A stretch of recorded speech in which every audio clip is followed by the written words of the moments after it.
What the hell was that? It was Quick Draw was I think he was in Walmart, and he messaged me and he sent me a video of it. He said, I'm standing in the aisle just giggling at this toy. Apparently that's what it was. How you doing, gentlemen? Here. Good. Happy Friday. Yes, thank Definitely. Friday. Good to see everybody in the chat. Yeah. Yes, welcome everybody. New face, new name. And I haven't seen.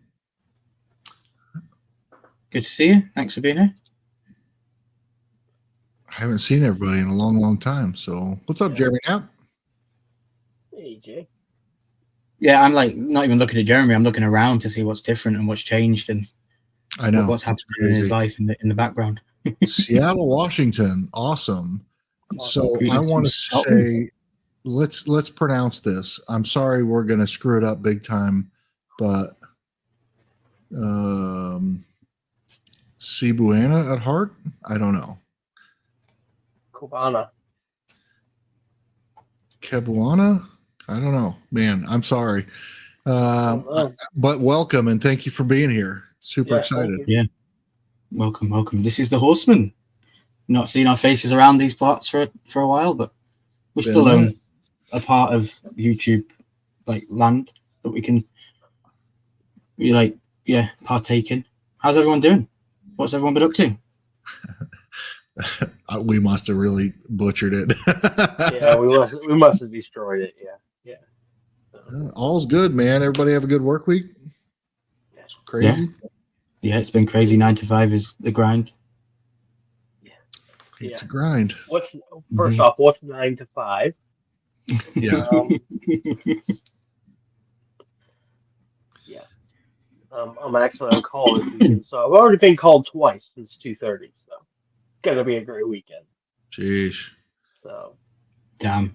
Yeah. Well, no, I was ill last week, so just been getting better, just being able to even move around is feeling good, and I constant toothache, but that's my own damn fault. I should go see a dentist.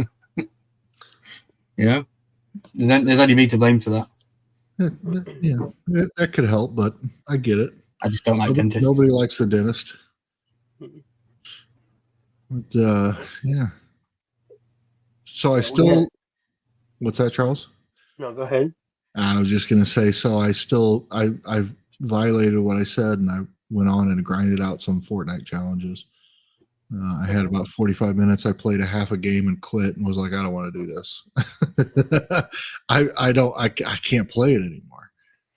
So okay, you're gonna have to run me down on what the heck is even happening, because I don't know. The last I knew was the samurai season with the guy on the islands that you went up and attacked.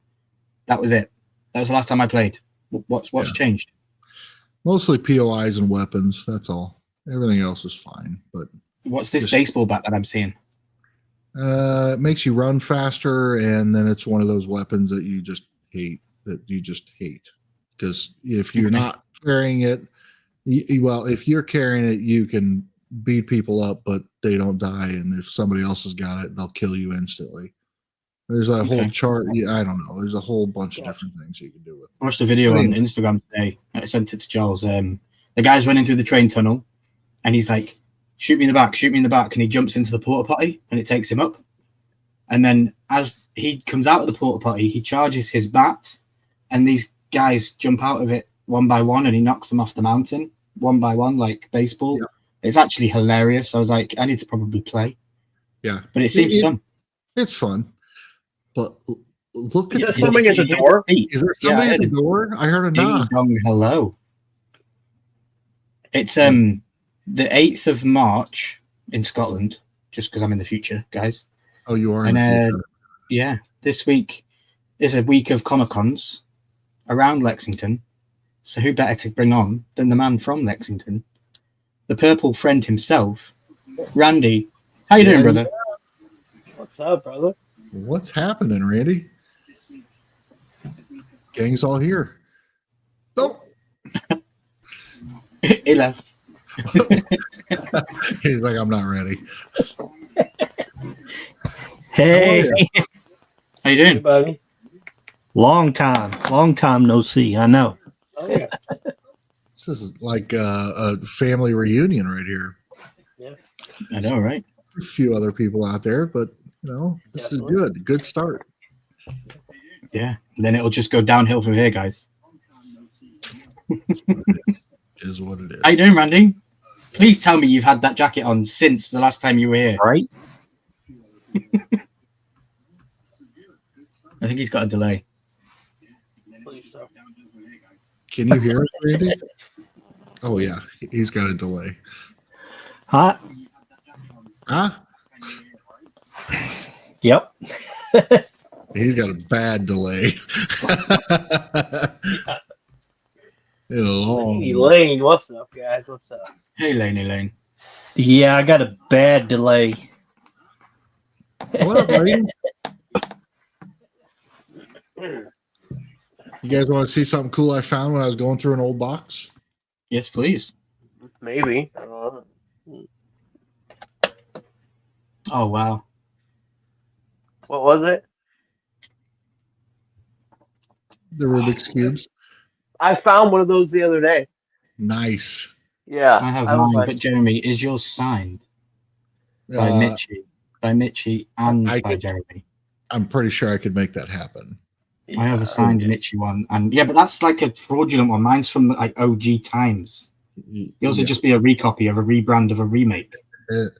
Mine would be the newest version. I've changed up my signatures. No, I haven't. No, I haven't. Yeah, I was going through some stuff. I found a couple old boxes and have a ton of stuff that were like, the boxes you used to get from Iconic Odd. It was full of that stuff. Like just random weird old, I don't know, everything. A couple of times there I opened it, I was a little afraid because there were like DVDs in there and I wasn't sure if they were fit for YouTube content. Yeah. So love it. I just let Randy know that maybe restart his PC, that might help. Yeah. Might need to blow off the cobwebs if he's not been down in the basement for a while. Could be. Yeah. No, I recently moved some stuff in the garage, put some new shelving up for the business, and found all kinds of stuff that I didn't know I had. Like apparently pieces of mystery minis. Yeah, a bunch of bippity boppity boopity pops. Oh yeah, bunch of bippity boopity bop. Yeah.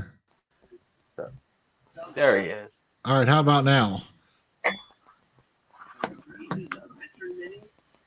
Yeah, a bunch of bippity boppity boopity pops. Wonder why the delay. Well, we have to get from Missouri to Kentucky, right. So it takes a minute. I'm hoping that it might now.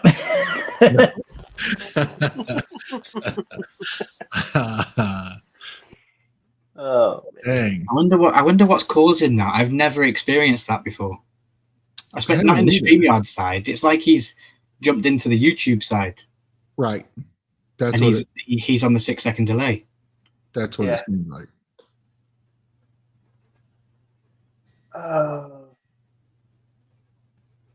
Randy, if you're watching and can hear me, don't click the link I sent you. Just come into StreamYard with your powers and go into the studio that's created. Because you're an admin, so try going in that way. Just log into StreamYard and you'll get it.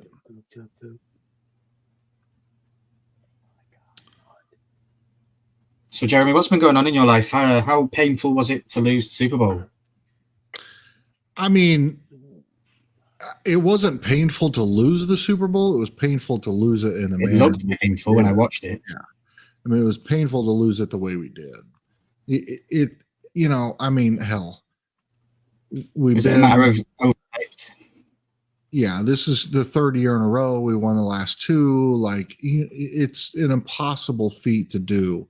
So you got to be proud of them. But at the same time, it's just like, what happened? That Philadelphia was absolutely dominant. They were the better team on every front. So it was, it is what it is. But it's a lot of stuff. I don't know. Yeah, worst Super Bowl I can remember. Laney says, I agree. I'm sorry to just throw that ball right at you like that. I know it was probably hard to deflect that one. It was a bit painful of a ball to throw, but No, I mean, I'm proud of the team. I'm happy to be a Chiefs fan. I know there's a lot of hate out there, but at the end of the day, like we've, been in the last 10 or some ridiculous amount of AFC Championship games, and I'm sure you'll be there again next year. It's not like it's going to stop. 4 out of 5 Super Bowls and only lost 1. I mean, it's pretty impressive what they've done. So so be it. If they go back, they go back. If they don't, they don't. Kelsey's coming back, so that should be interesting to see how they play him. But it'll be a fun season to watch because there's going to be a lot of changes. There'll be a lot of different people on that team. So how many years in a row now have you been to the final? That was 3 years in a row, was it? 4 out of 5. 4 out of 5. So it's like competing good enough. Like if you don't win it, it's okay, but just getting that far is good enough. Like for Charles with his team, they don't get that far, So it's like for Charles, I think qualifying for the finals would be even more of an achievement, even if they win. No, you know what I mean? Getting past the first round of the playoffs is a win for me. So yeah. For example, the Royals, right? They hadn't been to the World Series since '85, and then they go back in 2014, and it was unbelievably exciting that they went, and then they lost, I think it's 7 games, but it was disappointing, but it was so incredible that they made it because you just wouldn't have, it just doesn't happen. And then they went back in 2015 and won, and it was like over the moon.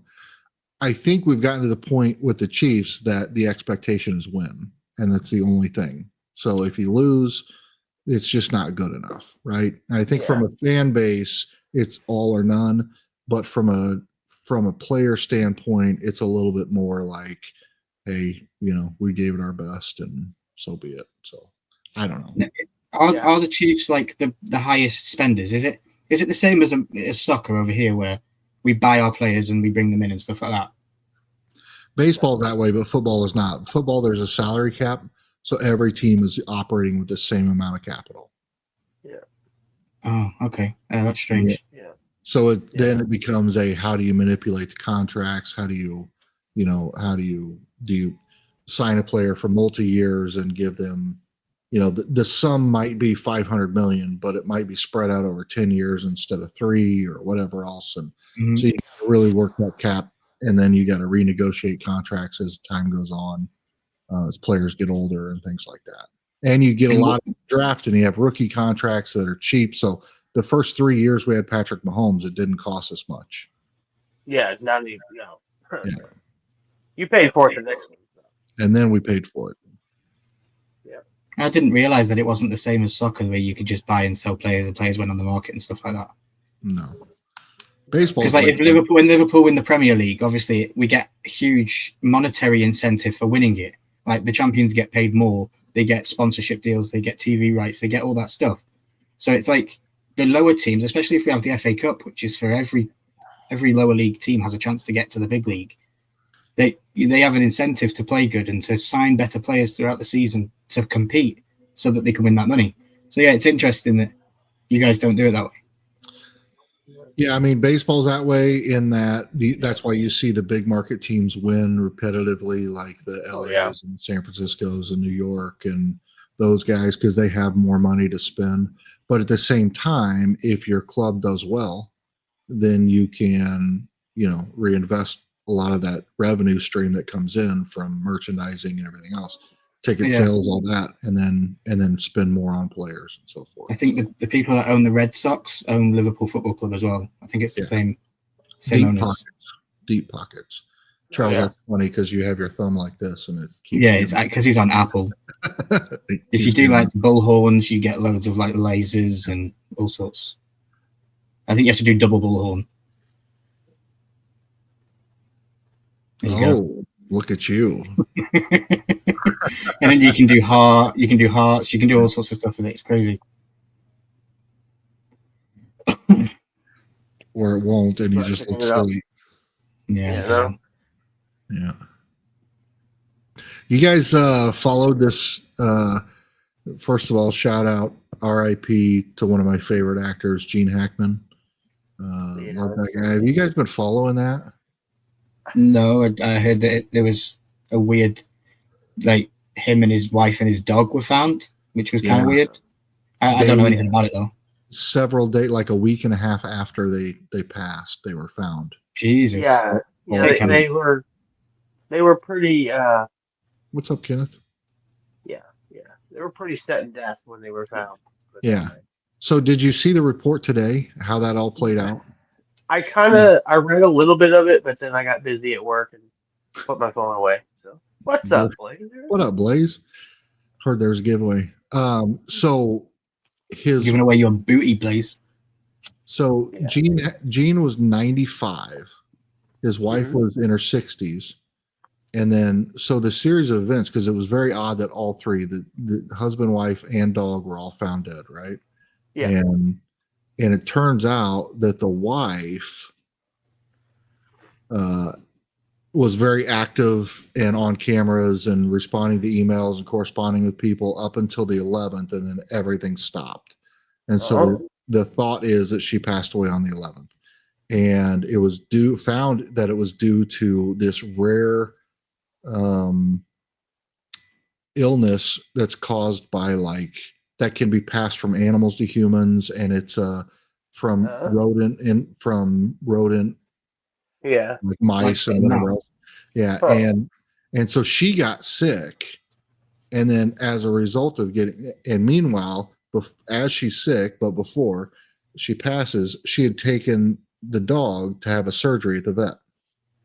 So she comes home, dog goes in the kennel to recover, dog's in the kennel, she gets sick and dies. He's 95. Turns out that he had severe Alzheimer's. Yeah. And had heart conditions and a failing kidney and all these other things. And so he lived another 5 days. But wasn't, it sounded like maybe he wasn't with it. Wasn't coherent enough to realize what was going on. Right. Maybe didn't know she had passed, whatever. But then ultimately his heart gives out. He dies, and the dog's just left in the cage. Oh, okay. Yeah. And then a week later, everybody's found all at the same time. Like crazy. I know it's real life, but that sounds like you were just describing a movie. It's the most traumatic storm. I don't want to say perfect storm. That's the traumatic storm possible.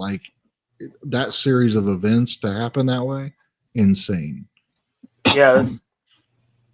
It was a very weird situation. Because, at first you're kind of like, wait, all three of them found at the same time? What's really going on? A week later? But then as it all comes out, it's like all natural causes other than the dog. Yeah. Just I figured it was going to be something, to do with just old age or maybe somebody said possibly a gas leak at first, right. Carbon monoxide maybe, because that would kill the dog too. And but it just the longer it took to figure out what happened, I'm like, this is going to be a weird situation. There's something weird going on here. Yeah. And I guess they didn't have kids or what? They didn't have anybody checking on them. Well, that's I don't know if they had kids or not, but yeah, nobody checking on. Well, but keep in mind that she was in her 60s. So she was still, she's still fine. She's getting around okay. She just got some random, and I guess it's not only in, but most of the cases, if maybe only cases, I don't know, are in Arizona. So it's this weird random mystery illness that very few people get, but it's got a 50% chance of, I think 48% of people die that contract it. Wow. Jesus. It's crazy. Blaze, stay indoors, bro. Stay indoors. Yeah. And stay away from dogs if you have one, please. Don't be licking any lampposts. And when they searched, they tested the house, and the house was fine, but there were some outbuildings that had that were believed to have maybe housed this virus from rodents, from mice, or whatever else. And then when you think about it can be passed from animal to human, it was probably the dog to the out in the backyard or whatever else. And wow. I'm speculating on all that, but that's what it sounded like. Yeah. It's just one of those things that- where yeah. you at first glance, it's one of those like, this is going to be a massive conspiracy. Nobody's going to believe that this was natural, that, because how is that possible? And then when the facts come out, you're like, wow, that's crazy. When you hear the truth, it's like, oh, okay. It still doesn't make sense, but I guess it does, Right. I mean, it's kind of like you said, it's that perfect storm situation, Yeah. That they said with his Alzheimer's, it's hard to tell whether he knew what was going on or didn't know what was going on, because they only really know that from the testing his brain post-mortem, so exactly. it's crazy. That's But R.I.P. If you want to know more conspiracy stories, then check out Jeremy's channel. He's got more conspiracy stories on the channel. Yeah. The great actor. Some of my favorite movies he was in. Yes. Who was it? Hoosiers. That was a great one. Tombstone. Yeah. I loved. Now I'm not going to remember the name of it, but with Will Smith, and it was the where he was the conspiracy theory guy, but then it turned out that they bugged him, and what the hell was the name of that? 11 pounds. No. Let me find out here. Gene Hackman, Will Smith. Get your mouth on my head. Enemy of the State. Oh yeah, great movie. Great movie. Yeah, that's a good one. Yeah, that's on the list. Definitely. Speaking of movies, Charles, what did you think of Venom? I know you messaged me the other day saying you were watching the new Venom movie. What did you think of it? I also watched it this week. So honestly, I fell asleep. I fell asleep halfway through. That's how good it was. Oh, yikes. Okay. Yeah, I've never really dove down the Venom rabbit hole. So going into this movie, I really didn't know what Venom was. I mean, I knew Venom, Eddie Brock. I knew the story, but and it was just, I don't know. It was the beginning of it was just like a comedy almost. Anybody who's seen it probably understands what I'm saying. I don't remember when I watched it, if I was sick yet or if it was before I started feeling bad, but I literally fell asleep halfway through it. I woke up and something else was on. So I liked it. I thought it was the best one of the three. I thought it was the best one of the three. Okay. I actually really enjoyed the story of it.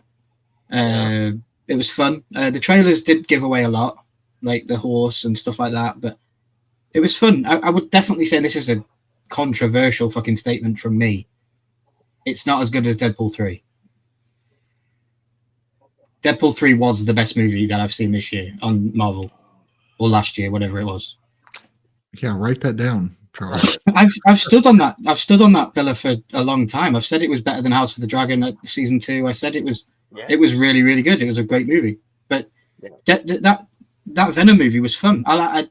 Maybe I would say give it another chance, because once all the other ones start actually becoming like Venom form, because when in part of the movie they're just in glass jars as like weird symbiotes, but like later into the movie they actually become actual Venom characters, and they do fight, and it's pretty cool. I didn't know there was a female one. I'm like, what? There's a female Venom? Okay. Venomous, yeah. It was interesting. It was an interesting movie. Yeah. Venomous Prime. Yeah. And then another movie I watched, because I watched quite a lot of movies this week, Joker 2. Okay. That Joaquin Phoenix? Yeah, the worst movie I've seen this year. Hated it. No, okay. Hated it. The plot line was about 20 minutes of the end of the first movie. It just took 2 hours because they sang songs every fucking 5 minutes. Oh. So it's more of a musical. It is a musical, yeah. And it's a weird contrast going from the depressed, serious clown in the first one to then singing in the second one. I don't get it. Yeah, it was interesting. It's a joke. Mitchie and I are talking about going to the movies tomorrow. I just looked up what was playing in our local theater, and there's like 25 screens or something, and I've never heard of any of them. Wow. Well, Oscars has just finished, so it's a real bad time to go to the movies. It's Oscars, yeah. So they're gonna play everything they can get. Yeah. The only thing that I Oscars is gonna saw go. that I do that I would say I know, but I don't know is it's called The Monkey, and it's based on the Stephen King. I've seen the trailers. Yeah, it looks good. So that's the only Oh thing. yeah, that does No. look good. I know the concept, but I haven't seen any previews or anything. Yeah. I didn't know it was a movie. Mm, I started watching the Oscars the other night. Yeah, that was an interesting. experience. Yeah, that's an experience. Yeah. You're brave because even I didn't watch that. I won't watch Well, that Travel of Courage. Christy said something about it was supposed to be an interesting start beginning or something. So I turned it on and we were watching it a little bit. And then she went up and she went in the bedroom. I'm like, "Are you gonna watch it?" She's like, "Nope." I'm like, "I'm not either." Click. I turned it off. I'm like, "Oh, I'm done." Who hosted it? Was it still Jim Conan O'Brien. Conan? Yeah, if you can No. find the beginning clip with, I believe, and I may be completely wrong here, I believe it's Demi Moore and him. It's so disturbing that small children would have Interesting. nightmares. I did see I a believe clip it's where they were Demi Moore. trying to do 2025 lingo, where they were like, "We're down with the kids, yo," and we are straight flow. And I'm like, "What are the So fuck are these crazy. guys doing?" Yeah, it's So like crazy. boomers trying to act like millennials. Yeah. Yeah. Oh yeah. Yeah. So cringy. I would rather watch the Super Bowl halftime show again than the Oscars, and that's saying something. I saw a clip today where they put a different song behind the music, so they played the video but put a different song, and it was some of the funniest shit I've ever seen. Mhm. Oh yeah. Because I'm always sharing on my Instagram stories that when they like the sloth dance in Mhm. Ice Age, there's a Shrek dance. They all match so well to his music. Yeah. So it's crazy. But yeah, I haven't seen the other way around, so you'll have to start sharing them. Nice. Yeah, it was a cartoon movie of some kind. Oh no, it was the DuckTales theme song intro, Oh my gosh. and it went perfectly with all the dance moves. It was great. Oh, I have to see that. It was fantastic. Nice. Like I forgot to put my thumb up. Did Yeah. you see Nosferatu yet, Jeremy? No, and it's not at the theaters anymore, so I'm gonna have to check it out at home. It is Okay. on. It's on a streaming service. Probably Max. The Apple or Max?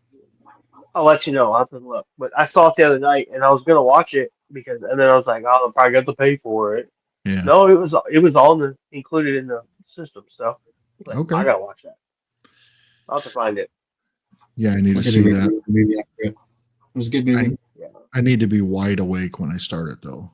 Agreed. Yeah. Has it was a good anybody movie. seen the new Captain America yet? No. Only Captain America I've seen are the two bitty pops you pulled. I know. So That was so weird. has he had I was like, "What?" serum yet? What's that? Has he had the super serum yet? This new Captain America guy. Well, then he's not Captain America. He's just a guy in spandex. Exactly. Because he's not a super soldier. He's not got the super serum inside him that made it what Captain America was. Like they seem to say the shield is what made him what it was, but for me it wasn't. It was the injection that he was given that made him super soldier. Yeah, because Steve Rogers couldn't pick up the shield without the serum. Exactly. So I don't know. I don't quite like the new Captain America because he's not Captain America to me. No. I don't even know what you guys are talking about. So, You've seen Endgame, right? Where you get Old Man Cap and he hands the shield over. no, I haven't seen Endgame. What? Yeah, I haven't seen any of them.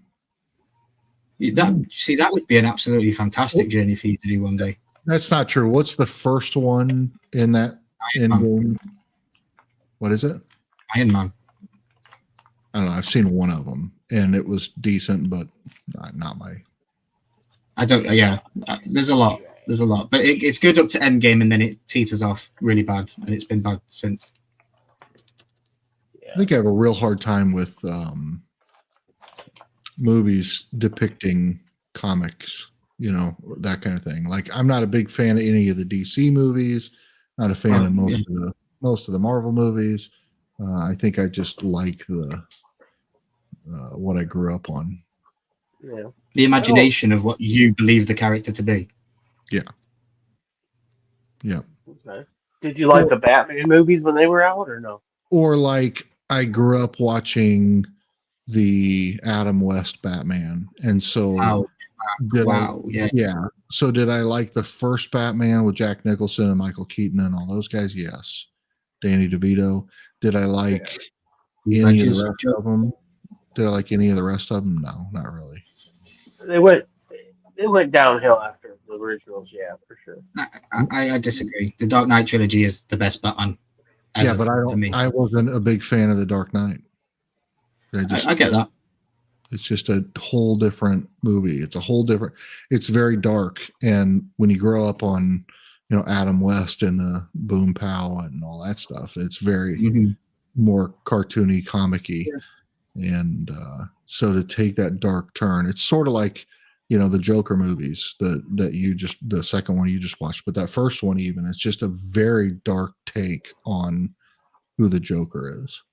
Mm-hmm. True. Yeah, it's people pulling apart certain personalities and mannerisms of the character that we know that we were given off the comic, and then taking it to an extreme with today's, mental health issues and all that kind of stuff. Like none of that was a thing back in the day, Right. And I think that had I not watched all that when I was a kid, that I probably would have loved those. Right. I mean, every movie standalone, I enjoy. Well, I like to watch movies without that preconceived whatever notion as to what it's going to be. And so if I can do that, then I typically like a movie. But if I go in thinking like, oh, I read this book, or oh, I grew up watching this, then the movies just never quite make it. It's interesting you say that. It is really interesting you say that. I think you probably agree with I like comic movies that I've never read the comics of. Yeah, exactly. And I think you could probably see the other side of it with Game of Thrones, where you did read it all and you watch it and you're like, I mean, it's good. Yeah, it's good, but it's not what I created in my brain with that storyline. Yeah. I love the Marvel stuff, but I've never read a comic book. Putting that stuff to the back of my mind for another 12 months because I don't even want to think about season 3 yet. And I'm a bit funny that way too. Like I remember, shout out to Rob, when one of the more recent Texas Chainsaw Massacre movies came out. I'm a huge horror fan, and it's like I loved the movie by itself, just as a movie. But then when Rob put it into perspective of like the storyline and the character arc of Leatherface and how it doesn't work within the storyline, he's right. But my brain hadn't just connected all the dots. Like I wasn't looking at it that way. I was just looking at this one movie where he just goes crazy and kills everybody with a chainsaw. Yeah. So. Yeah, it was a good movie, but it was just way out there. Yeah. Didn't follow any storylines. It didn't match well with what They made it very. You're gonna watch Final Destination. Is it 8 or 9? I think it's 38. Yeah. It's watched a YouTube video yesterday. Shout out to the channel Let Me Explain. I found that recently. Great YouTube channel. He literally goes through the whole storyline and he explains it in chronological order how the Final Destination movies works, and it's fantastic how they call it all back. Like there's some movies I've watched that are in the franchise that I didn't spot was the reason as to why. I was like, oh, this one's set before the first movie, and this one ends at the start of the first movie. I didn't even I was like, what's going on? Nice. What's up, Mark. Schaefer? Hey, Mark. What's up, buddy? Good to see some familiar faces in the chat. Yeah, I like when a series, and you see it more in horror than you see it in any other genre, but you'll see it like the originals and they're really good, and then they just bastardize it, right? And they just build it out, and you just have more and more, and they just keep doing it for money grabs and all that stuff. And then eventually, years down the road, somebody takes it and goes, "We're bringing it back. We're going back to the roots. We're going to create this new thing that pays tribute to the original." And then suddenly, I love that kind of thing, because Final Destination just got out there, right? It just became a gore fest, or a let's see what kind of crazy stuff. Same with Saw and those kind of movies. Yeah, And eventually somebody brings them back and says, "Let's go back to the origins. Let's start over." I like that. Yeah, it feels like there's now way too many genres within horror or gore, or like now it's some movies are undefinable as to where they sit in the horror line. Because I wouldn't really say that Final Destination was a horror film. I'd say it was well, it kind of is. That's what I'm saying. It's weird. Gore. Yeah, it is for the factor of gore, but outside of that, it's more of a thriller. I don't know. Thriller, psychological one, because it plays with your head. Yeah. It's interesting. You could say the same thing about Saw, right? That's a psychological, but it's also a complete gore horror fest movie.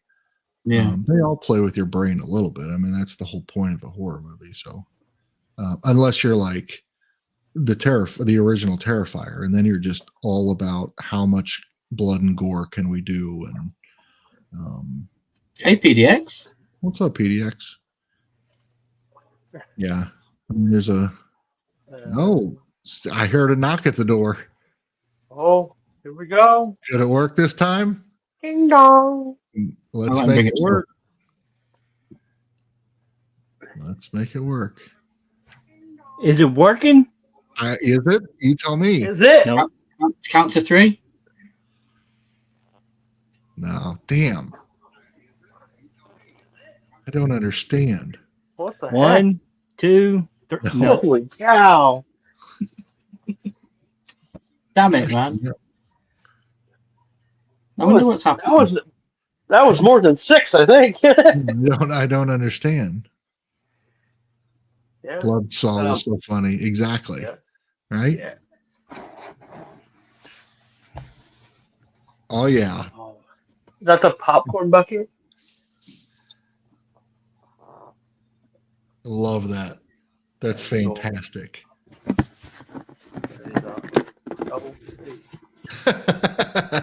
Yeah. That's cool. Great. That is awesome. That's fantastic. Goes right there with that.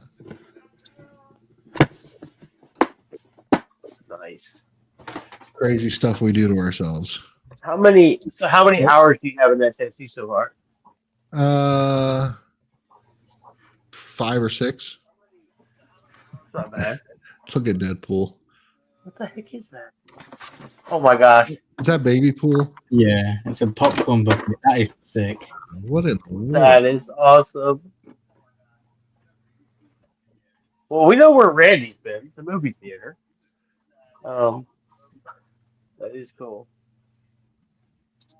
That's fantastic. That's fantastic. Love it. Love it. Randy, you need to come out more often. Viewers come to the stream when you're here, bro. I know. Yeah. Oh. Great. He's like, bye. He's out. He's like, I can't hear you guys. That's crazy. We'll have to see what's going on there. Crazy, crazy. I'm even on my phone and I don't have a lag at all. I don't think I do. No. I think I've got a little bit of a lag. I'm all right. It feels like that delay between YouTube and StreamYard. Yeah. Yeah. I don't know. That's Randy talking in the chat, guys, saying sorry, it's just come up as me because we're on stream. Oh, I was like, what's happening? Why are you guys sorry? I got Don't you. be silly, Randy. We understand technical issues. Oh yeah. Yeah. We're just glad you came on, man. Yeah, good to see your face. Yes. Get you an ID. Yeah. department. He is alive. He's good. Yeah. Search party can go home. Yeah. Well, Send off the dog. we don't really know. That could all have been pre-recorded. That could have been. Based on that. Yeah. Still send the search party out. It's still so search funny. Yeah. So Funko had that big sale. I know this is going to be controversial. Did anybody buy anything? The big soda sale the other day? I did. I learned from you. Oh yeah, I bought 12 mystery sodas. It's $3 a How'd that- piece, right? 350. It's How'd like that- $3.50 a piece, something like that. How'd that work out for you? Oh, fantastic. Fantastic. Schaefer Someone says, asked in the chat, what's Funko? Yeah. Yeah, what's Funko? look, we went all the way yeah. from what's an NFT to what's What's in a Funko. box? Yeah, exactly. No, I'm gonna put that video out tomorrow. How good it was. So stay tuned. Excellent. I have some decisions to make. Let me put it that way. Excellent. But no, I just thought I'd ask because I'm sitting here looking at them. It's pissing me off as I'm looking at them. They shouldn't. They're pieces of plastic. I've been. So speaking I'm of YouTube, how's YouTube going, Jeremy? Yeah, let's talk about that YouTube channel thing you got going on over there. well, so my problem is I've stalled out on content, but I've just started a bunch of stuff, but I haven't really finished anything. I haven't put anything new out there lately. But the status update is 4,400. My collection is now 6 pops and 2 sodas. Nice. Wow. That's crazy. 4,419 subscribers. Sweet. Nice. And, Wow. We need the guys to come and go, wow. Wow. My highest viewed video has 127,000 views. Let's fucking go. That's sick. Yeah, pretty Let's exciting. go. Well That's done. awesome. That's awesome. So I found it. I can't say I figured out, but I cracked the code with that one video. I'm trying to figure out how I did it so that I can crack the code with other videos. But the channel's doing really well. It's growing significantly every day with subscribers. So it's slowed down because that video has slowed down. But I need to put out new content. The whole point is if you're not consistent with putting out content, YouTube's not going to send your stuff out there to recommend. Yeah. And that's on me. And I know it's not just that one video, but like, what would you say percentage-wise that video was brought to the channel? Like, took you from small time to monetized, right? That one video. That one video took me to monetize. Yeah, I mean, I have a lot of videos that are in the 15 to 5 to 15,000 range. But it's crazy how one video can have so much effect on the channel. yes, Nearly 5,000 subs. Mark Schaefer says, which channel, Jeremy? It is called J&M Bedtime Stories. And so I average about I don't know, 60 to 70 views per hour, which is solid. And then 1 a minute. And average about $10 a day in revenue. Oops. Pretty cool. But yeah, J&M Bedtime Stories, and what we do is it's just to fall asleep to scary stories, or fall asleep to true crime, or fall asleep to something on that, So it's like rain background, or maybe a fire or something, and then just me telling stories. The number one comment I get is that, now I don't know that it benefits me, but the number one comment I get is that people are happy to find something that's not AI voiced over, that is a real person. Yeah. Makes sense. Having said that, there's some channels that are 10 times my size that or 100 times my size that are AI generated. So it's nice that I found a little carving out of it, but is there a bigger population that just prefer the AI? I think you're in the right population, because I do think that one day, I don't think it's anytime soon, but I do think one day there'll be a crackdown on a lot of AI content on YouTube, and a lot of it will probably get taken down, or there'll be some new rule that comes out where you can only, you know what I mean? There'll be something crazy in the future, and I think that you'll sit in that pocket of you're not AI, so you're going to survive, and then you'll be able to climb that everything falls off onto you then. Or it'll go the other way. I mean, AI is everything right now, right? Like, they might just fully embrace it and be like, go for it. I don't know. It is weird because the idea that I can put my script into an AI software that reads it out perfectly the first time, no edits, and you just, instead of writing 1984 for 1984, you have to spell out 1984. But so there's minimal changes. So you just upload the script and it spits it out perfectly. Is fantastic versus my God, it takes me hours. Like it'll be an hour-long video that I record and it'll take me 2 hours to edit it because I screw up so much. And if you're going to go down the AI route, maybe, well, not saying you are going to go down the AI route, but if you can now upload your voice to AI so that they use your likeliness and your words to say your own script, which is kind of crazy because you don't even, you're like, damn, it can say anything for me, The bad part is that the inflections come at the wrong spots and the pauses happen at the wrong time. So there's some weird things you got to work out.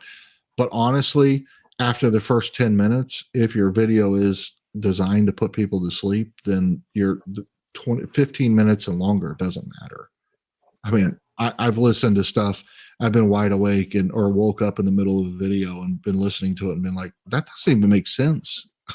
But I would have just slept through the whole thing and watched it all.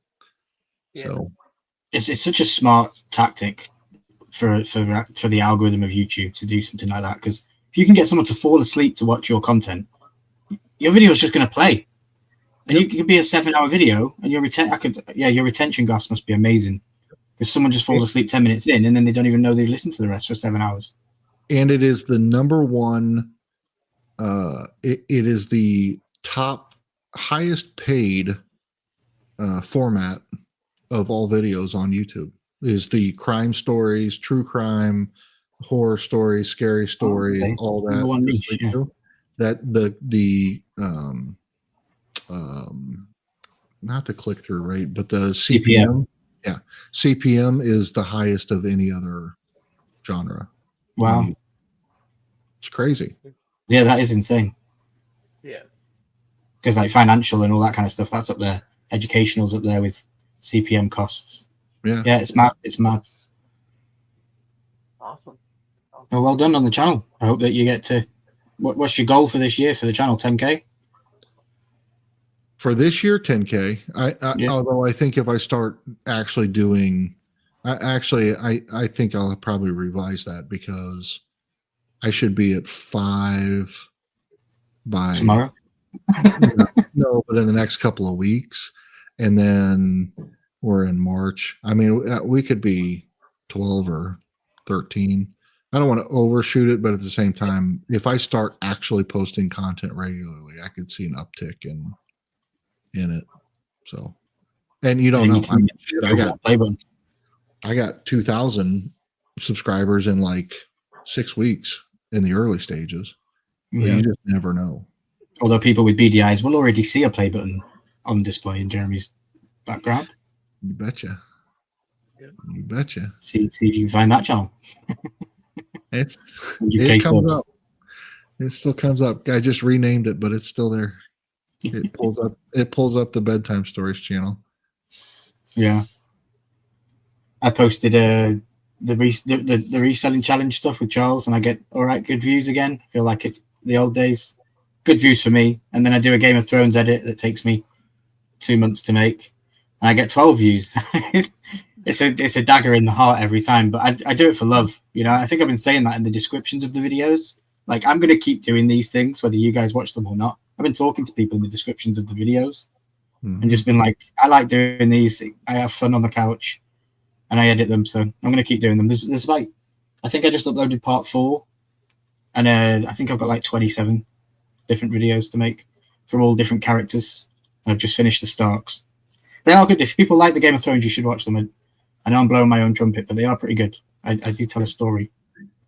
They're great videos. That's the thing. They're great videos. It's just it is always the more work. I feel like the more work anybody puts into a video, it's just one of those things. Yeah, I agree. But you don't know. I mean, a year from now, they could just boom, and you Well, get yeah, it's not Game of Thrones season right now. So yeah, I get you. yeah. You could put one out there that everyone watches, and they're like, "Hey, well, I wonder what else this guy's got." And, yeah, And I know how to get views on Game of Thrones. I can just spoil season 3 House of the Dragon. I make those. I can make those videos, and I know they'll get views. I'm Yep. going to tell you what happens in episode 1. I'm going to tell you what happens in episode 2, and I'll get hated. But you are kind of selling ice cream in the middle of winter right now. Yeah. You know. yeah. I mean, like we're not in season, so when No, we're just about to come into the new the Hedge Night show. That's coming up in June. that's going to be cool. That's Yeah, I usually can't when we wait. cut our hedges is about June, July. Yeah. What did we find out about Arya? Is that a thing for real, or was that I a don't band think so. prediction? I haven't seen anything confirmed. I think they were just because George R. R. Martin was in the UK, and I think they were seen maybe talking, and they were at a meeting with each other. People just blow things up out of proportion. I haven't seen anything confirmed. Yeah. But I still think we'll get GTA 6 before we get Winds of Winter, so we're good. I believe that wholeheartedly. Yeah.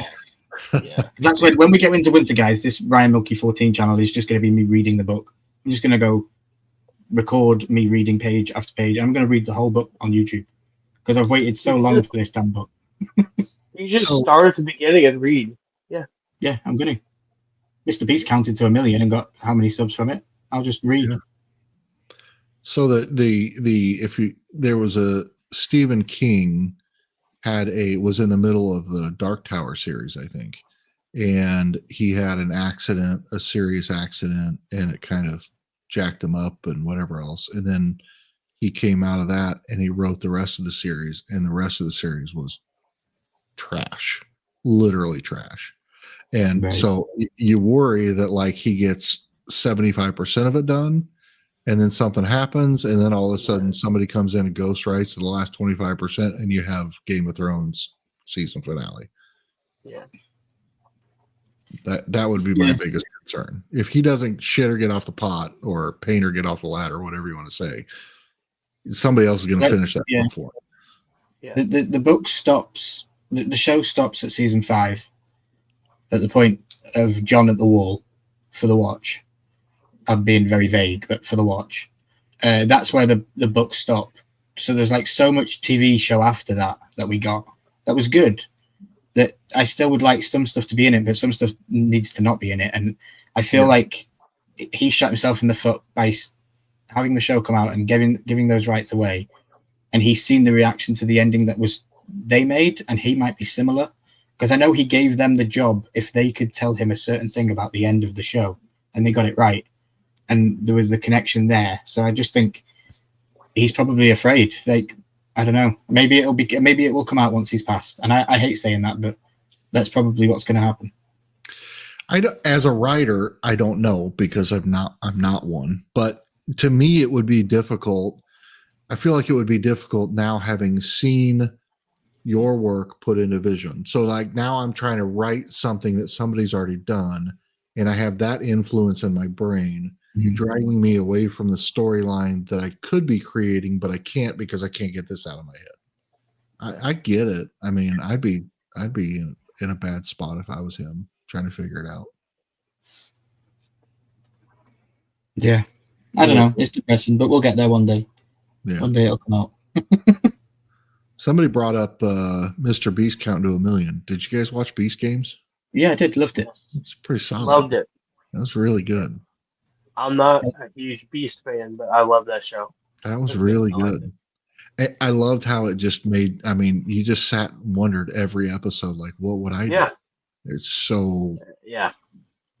You need to watch Yusufai on YouTube. He had exclusive back behind the scenes footage for every episode, and they're an hour long vlogs, and he's on set, and it's brilliant. You need to watch those to get extra stuff for the show. Yeah. So you were put in the position of the 4 people up on the tower offered $1 million.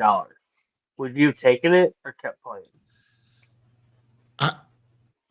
I mean, at any point in that game where how many people started? 1,000 or something crazy? 1,000.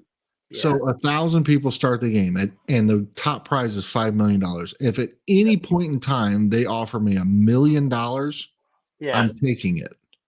Yeah. I don't understand how anybody didn't click that button or slam that button. Yeah. Well, did you? I don't know if you've seen the aftermath, but the guy that won it only came away with 4.2 after taxes. After taxes, and he won 10 million.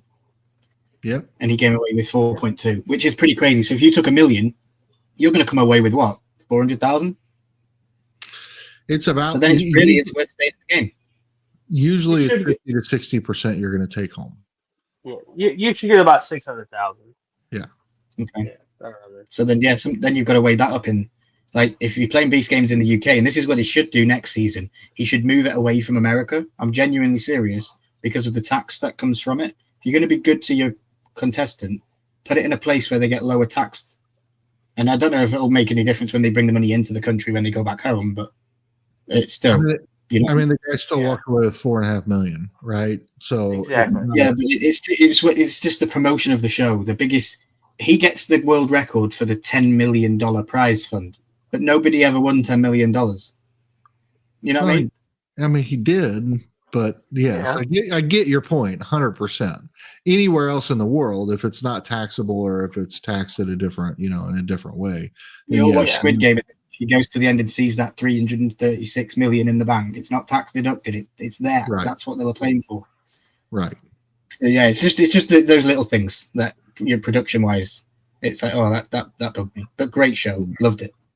Yeah, I thought it was brilliant, and I like a lot of I don't like everything that he does, but I like a lot of those kind of challenges where it puts people to the test of what would you do in this situation, and when it's you versus 1,000, like the odds of you winning are 1 in 1,000. If you get offered $1 million and your family's sitting at home, they're looking at you like, what do you mean you're not going to hit that button? Exactly. This is life changing for us. 600. I don't care if it's 600,000 after taxes. That's life changing money. Yeah, and you're not. How crazy is it? The final two were standing next to each other in the 1,000 queue. They were both standing next to each other. Yeah. And you see how fast it turns. You see how fast, like the one guy who doesn't hit the button, who everybody loved, and then he's on the train tracks and everybody hated him, and he goes home with nothing, literally nothing. Yeah. Mm-hmm. So it's, I mean, I don't know. I would have been in a hard spot the whole time. At that point where they were all in the separate houses and they came out one at a time and got to pick from that $1 million and everybody got to take a certain amount. That was a hard one because I would have absolutely been like toe the line, 100 grand each, 100 grand. Yeah. Yeah. I would have absolutely. I really thought that's the way it was going to go, and then when the first one didn't, I'm like, oh, those last 3 or 4 people are screwed. Yeah, when that second guy, because the first girl came out and took 100, but the second guy came out and took like 223 or something. He's like, oh, it's my number. Yeah. I was like, oh, okay, this isn't going to go. And then the third guy was like, oh, that's just a dick move. Yeah, that was pretty rough. And then he's like, stand up with Big Brother and Survivor and all those because they're yearly shows, aren't they? Big Brother, Survivor, CBS, all that kind of stuff.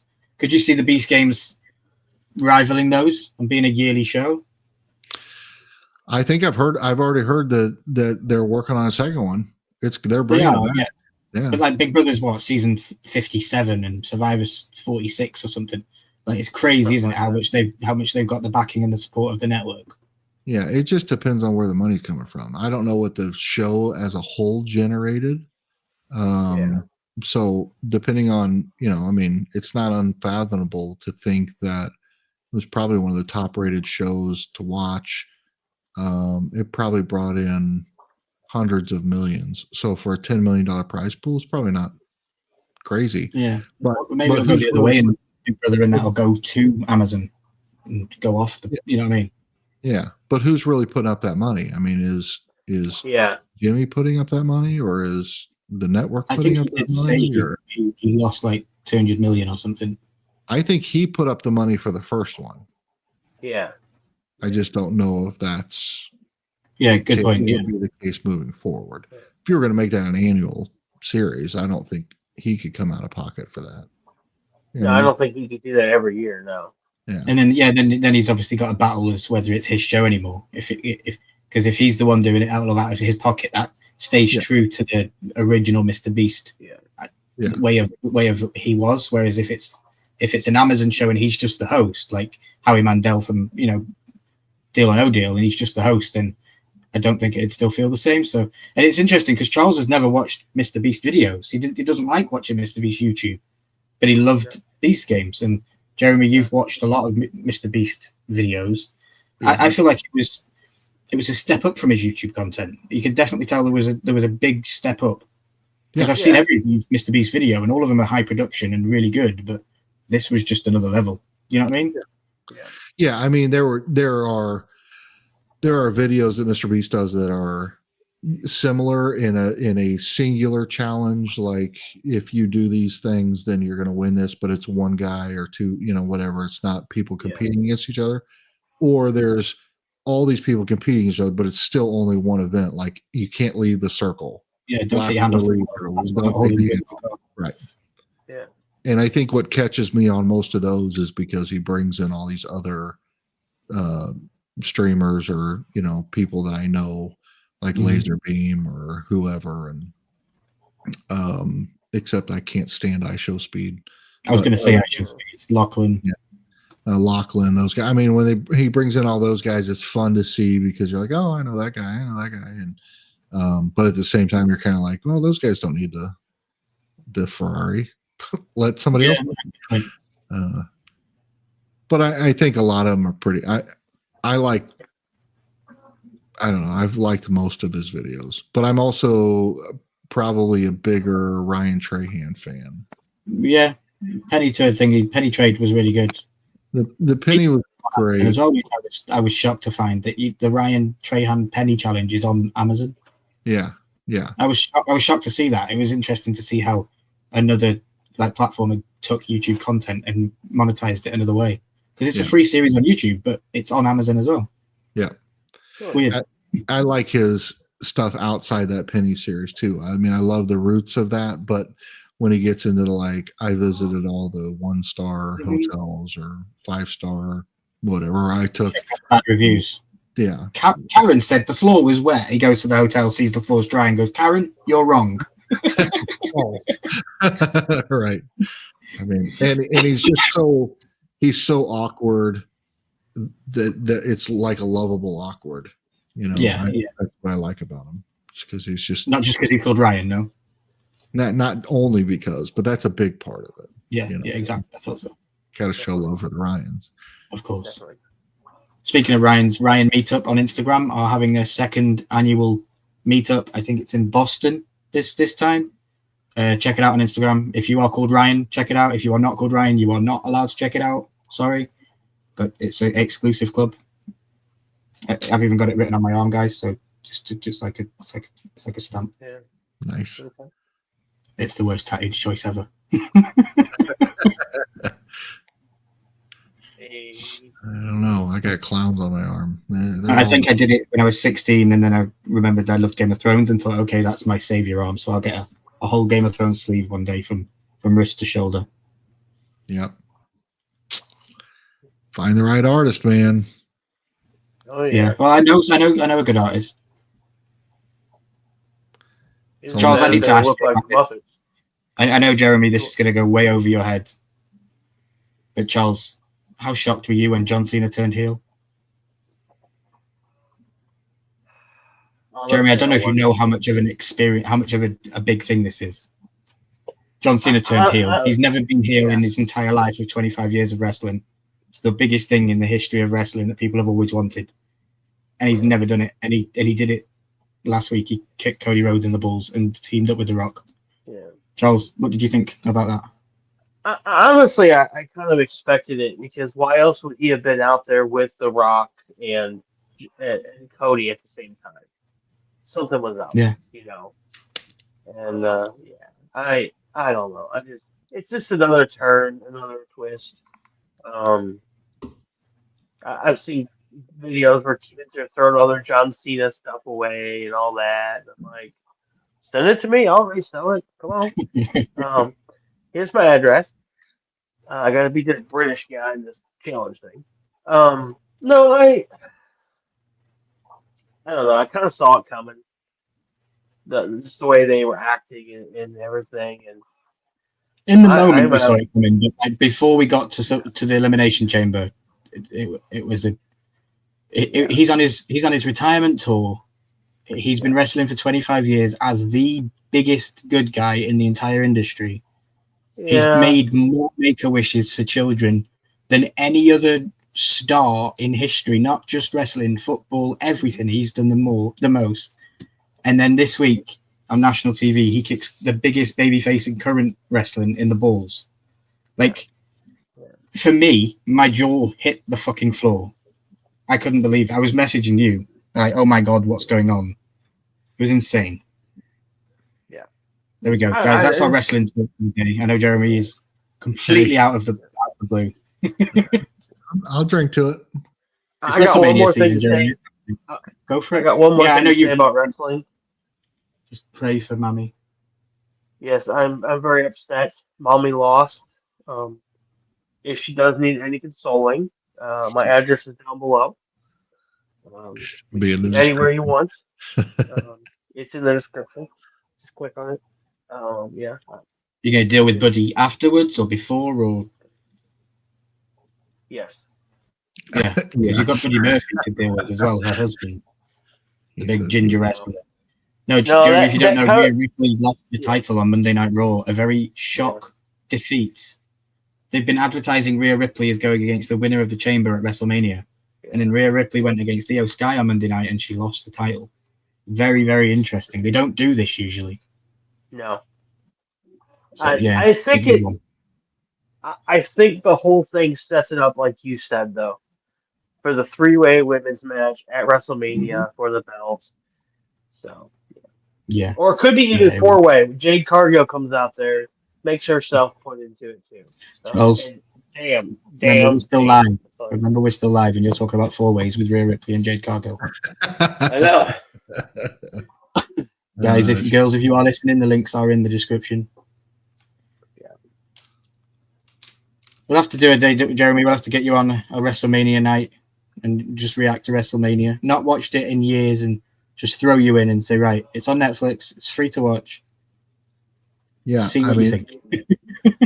I wouldn't have the slightest clue, but I would play along. Absolutely. I don't know if this name will ring a bell, but they just announced Lex Luger into the Hall of Fame. I don't know if that rings a bell with you. I think we should do the Mitchie Name That Pokemon WrestleMania version where, I won't know their names and I just guess their names. That's a great idea. Love it. I could do that. I could put like 50 wrestlers on a wheel and then like it just flashes between them all and stops someone. Yeah. 100%. Okay. Or I could give you multiple choice. Name this wrestler, and one of them is right, but three of them aren't. Interesting. Stay tuned. We might come back for a Horseman WrestleMania edition, where Jeremy has to guess the wrestlers. Guess the wrestlers. Yeah, exactly. Bring the luau on for that one too. He'll enjoy that one. Yeah, that's a good one. Yeah. You know I'm going to find wrestlers with syrup on them, right? Of course you are. Yeah. Anything sticky. Speaking of syrup, OCD collectibles, we miss you, brother. Although I'm guessing that that four-way Charles was talking about might get a little sticky. Just a little. I have to get Carlos to do the. I have a nervous eye twitch. Hold on, what? Yeah. Yeah, I'll reach out to the Luau about that. Speaking of the Luau, check him out tomorrow. I think he said 2:30. He's got a badass mystery box going on right now. Guaranteed value, one pop mystery box. I think it's $80. The minimum is 90, and then it goes 100, 110, 130. I think the highest is 180. Yeah. Nice. So yeah, check it out. That's tomorrow on Whatnot. He's going back on Whatnot tomorrow. You know, I don't want to spoil his video, but you know, the most recent I don't know if that came out today, maybe the value, what's it really worth. Yeah. And that NFT Transformer Optimus Prime Gold Grail. Yeah. Yeah. I mean, I thought I was going to regret selling that when I did, but I sold it for more back then than it's worth today. Yeah. So Wow. I'm glad I offloaded them when I did. Are you still into the NFT game? No, I haven't bought an NFT or Funko. I was going to say, what happened? Didn't the recent one just sell out, the Toy Story one? Yeah, that one actually did really, really well. I was surprised. I wasn't so much surprised that the IP sold out, because obviously Toy Story is a great IP. Oh yeah. For I was surprised with the molds. I didn't like any of the molds. But it was a drop exclusive, and so it was a Disney drop exclusive, and a lot of packs. So I did not expect to sell out. I thought that the Grail was, or was it the Grail or the Royalty? I don't know what maybe Sid holding the Woody doll and the Buzz doll. I can't remember what it was, but one or two of them were really, really good molds. Yeah.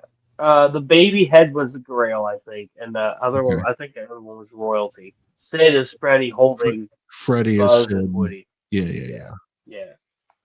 I think that was pretty cool.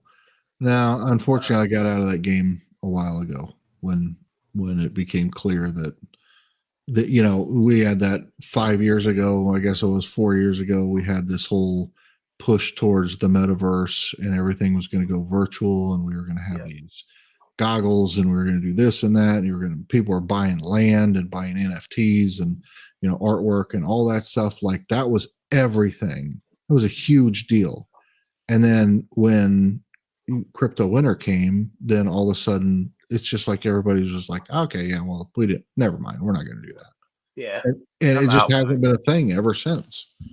So everything that was pushing towards just got totally shit canned, and then we ended up with nothing. And we have these weird spikes. I still sell NFTs for $7 and $8 a piece. Some of those old Grails and some of the old original legendaries, and even some of the epics are selling for $1 or $2.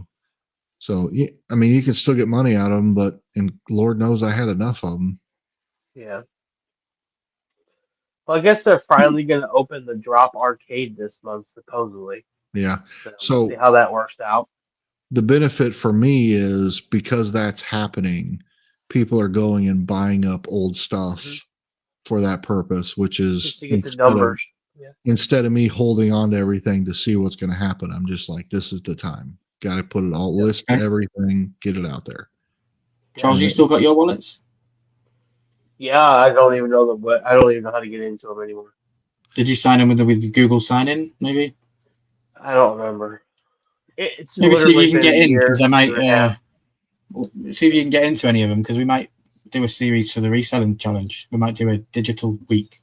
Yeah. And we'll go on and we'll just sell some NFTs for a week and see what we we probably won't make anything, but we'll just put some NFTs up for sale for a week, and we'll do back like a challenge like we're doing with the series. Okay. Well, now that I'll have to try to get in there.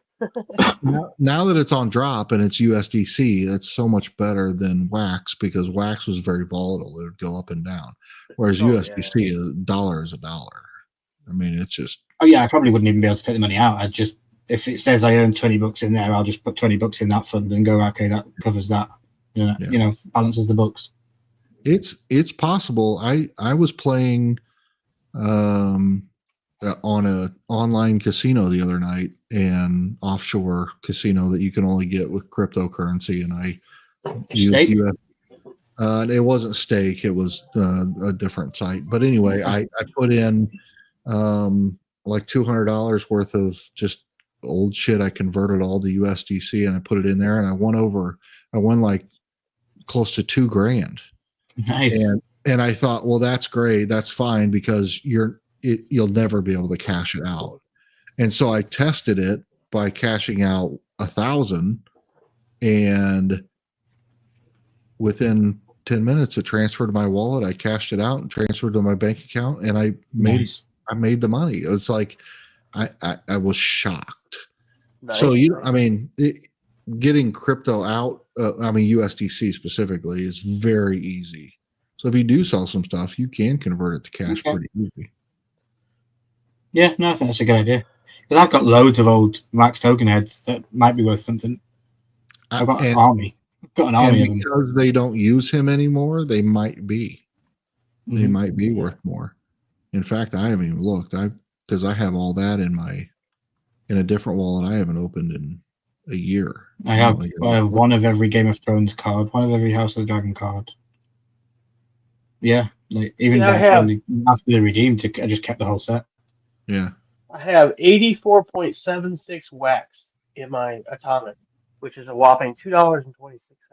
God, I haven't been on it. I forgot Atomic Hub existed. That's still running? I forgot about that name. I actually was thinking about my NFTs the other day, and I, for the life of me, couldn't think of Atomic Hub, and you just said it. So I have. I didn't end up with the hub. No, it says I only have 50 NFTs in here for $9.82. Did you move some to drop? I probably did. Well, a lot of them were kept over there because I didn't move them back over to. Oh man, I have a ton of stuff. I think drop was the one I was having trouble getting into. Yeah, that's funny. I haven't looked at. Wow, I'm on my Atomic Hub now, and it's got like weird stuff. Mostly Street Fighter NFTs, but a ton of that Leaf Pop Century or whatever it was. Yeah, a lot of that too. Yeah, I've got some signed Joe Exotic and that Daenerys Targaryen stuff. And shout out to Ryan. I was talking to Ryan the other day. TFT. Yeah. Fish sticks. Nice. Chatting to him. Yeah, fish sticks. Yeah, I talked to him recently. He was the one that got me on the Pokemon thing, saying everything's hot right now. Mm-hmm. And then I tried to sell it. And I couldn't give it away. Actually, what's funny is I sold. No, I didn't sell it. I got on. I did a live stream. I did sell a bunch of cards, but in order to keep people in the stream, I kept doing these giveaways because I'm giving away a single card. Like that's a stamp. It's cheap. Like I should have been able to do that. But I gave away, I don't know, 6 or 7 things, and it cost me more money than I made. Wow. So I was shouldn't cost you anything to do a giveaway. If it's digital, from one wallet to another, it shouldn't cost you anything. Not digital. Oh, okay. Pokemon cards. Well, yeah, you got a postage, yeah. Yeah. That's just a shame.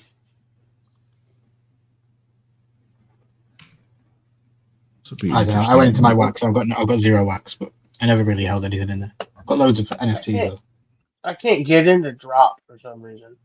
I got 147 max token heads in this wallet. You probably have more than that. I forget how to even find it all. What's up, quick? Good job. So Avatar is the next drop. If anybody's interested. Yeah, I saw that. You have 149 max token heads.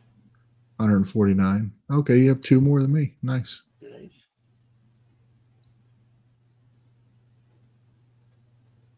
I still in this wallet, I still have 22,380 NFTs.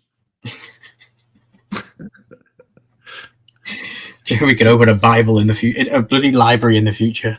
Valued at $2,635, which is absolute horseshit. Wow. I couldn't sell that and make that for anything. What's up, Quick Draw? Promotional stuff and putting it on Facebook for $1,000 quick sale right now. Buy my account. Someone will take it for $1,000. I used to do it back in the day. People would sell me their entire inventory. I'd buy it for 25-30% of the value, but they'd have redeemables in it, you know? Yeah. Be interesting to see how that works these days. Like if you still got to wait 3 months to get your pop and all that kind of stuff, and is it still 90 days and all that? That's crazy if it still is. Like they should have evolved that form. You should be able to redeem immediately, like as soon as you open it, you know, win it, redeem it, done. Not have to keep it in a wallet for so long. I think it's still, well, I know that the standard rules apply as far as you have like whatever it 30-day is, snapshot, all that kind of stuff. Yeah. 90 days to collect, and then 30-day snapshot, and then it goes to shipping. But I still think they're well, I'll say I think they're still pretty long because we get stuff here for somebody else that we ship to them because they're out of the country, and they get a lot of that stuff, and it comes, and I'll open the box. It'll be from Drop, and we'll open it to repackage it, and I'll be like, oh my God, that came out like a year ago. Yeah. So it's still pretty long. Crazy. Yeah. And shout out to my Australia friend there. I was going to say, crikey, mate, that's going down under. Yeah, it is. Yeah, definitely. Yeah, I hope they're doing good. Yeah. Doing good. Yeah. I hope everyone's doing good. I've been. Who was I seeing on Facebook? Sassy. I saw Sassy posting some new content with. She was out with some friends and celebrating. She's been doing some traveling. It's great to see. Yep. I don't. Got to spread the love for Christina. Oh, definitely. Yeah, Christina's all over the place. Definitely. Yeah. I turned one of my old mobile phones on the other day, and I'm still in one of the old group chats that I'm in on a different account. And I think Christina had put a little message out there saying just wanted to make sure everybody had a good day and was doing nice. And I was like, that's nice. You know, I'm not even active in that group, but that message came through somehow. So it's interesting. It's inspirational, and I wish I could be a little bit more like, I don't know, normal people. I'm so bad with just staying in touch and being connected, and I have so much love for so many people in this community that I've just kind of lost touch with. You know, it's sad. Yeah. So you're not the only one that feels like that. I think all of the Funko guys, all of us do. I agree. You know, but we have our small little bubbles. We all still stay connected somehow. It's in, you know, we have a group chat, right? And that keeps us connected. And there'll be times where I'll, you know, forget it exists, but I always pop back in and catch up and like, oh, you know, and touch base with everybody and whatever. But you know, if you don't have that, then it's just like it's easy to get lost in the shuffle. Yeah. Yeah.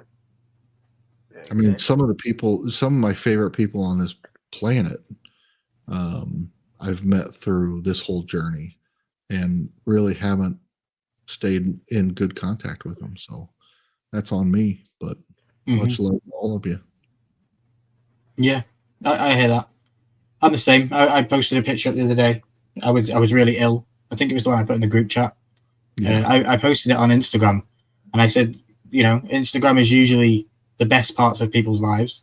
Well, here's me at my fucking worst. And, you know, the amount of people that reached out that I hadn't heard from in such a long time, it was great. You know, great to hear from those people. Even just to see that person like the picture or just comment. You know, you might not have spoke to them for 12 months, 13, 15 months, but they leave that like, and, you know, they're still around and still there. So it's cool. Just know that I appreciate all that. Yeah. Yeah. And Jeremy, you must think that group chat's annoying because me and Charles don't shut up. I mean, we're constantly chatting with each other. But that group chat is fantastic, and it's great because, you know, people pop in and that we don't hear from all the time, and it's awesome to catch up with them. And I mean, you know, we've been tight through this whole thing. So, and that doesn't mean that, you know, we're all human. Like, we've all had our own shit with each other, kind of thing, but we've all come through it because we're brothers, and that's what we do. Yeah. Right. Yeah. And so it's just crazy. But I mean, I don't think I've ever been in as big of fights with anyone than I do Rob, and I love that man. You know, like, we'll fight about stupid shit, movies and whatever, and but you know, it's just because you don't fight with people you don't care about, right? Yeah. I still hold the flame for Rob for Game of Thrones talk. Like, yeah, I know he teased me with his love for the show, and we just haven't ever had that conversation properly. And I can't wait. One day we will, and it'll be great because he'll probably blow my mind away with all his thoughts and opinions. And I'll be like, I don't like you anymore, Rob, but damn you. And he's incredibly smart. I remember one time I got in a huge argument with him over something, I don't remember, but it was math related, and eventually I realized that he was right and I was wrong, but I wasn't willing to let it go. So it just carried on and continued for a while until I finally just backed off. I'm like, okay, he's absolutely right. It was some level of statistics that was beyond my brain capacity. So, and I know we can pop up any time as well, because we do send in the link. I know he's probably DJing on a Friday night. It's probably not the best night to get a DJ to come hang out with us at 8 p.m. at night, but he did ask. He said, "Is it 8 Central?" I was like, "Yes." So you never know when Rob could just turn up one day. With his TikTok form. I love him. I love his TikTok. Well, it would be fun to get him back on here, and it'd be fun to get Randy fixed and be able to come on and hang out with us. Because I'm prepared to learn how to live life on a 6-second delay if it means we get Randy back. Yeah, like I'll learn to live that way just so that we can communicate with Randy. Yeah, my girlfriend will be happy because then she'll get 9 seconds instead of 3. 6 seconds delay. Yeah. Oh. Ding. How is Rosie? She's good.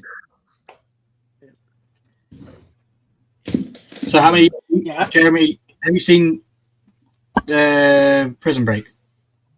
I have not seen Prison Break. Okay. I am currently deep into a binge. Like the last 2 days I've watched 16 episodes. And it's unbelievably good. I cannot believe how good it is.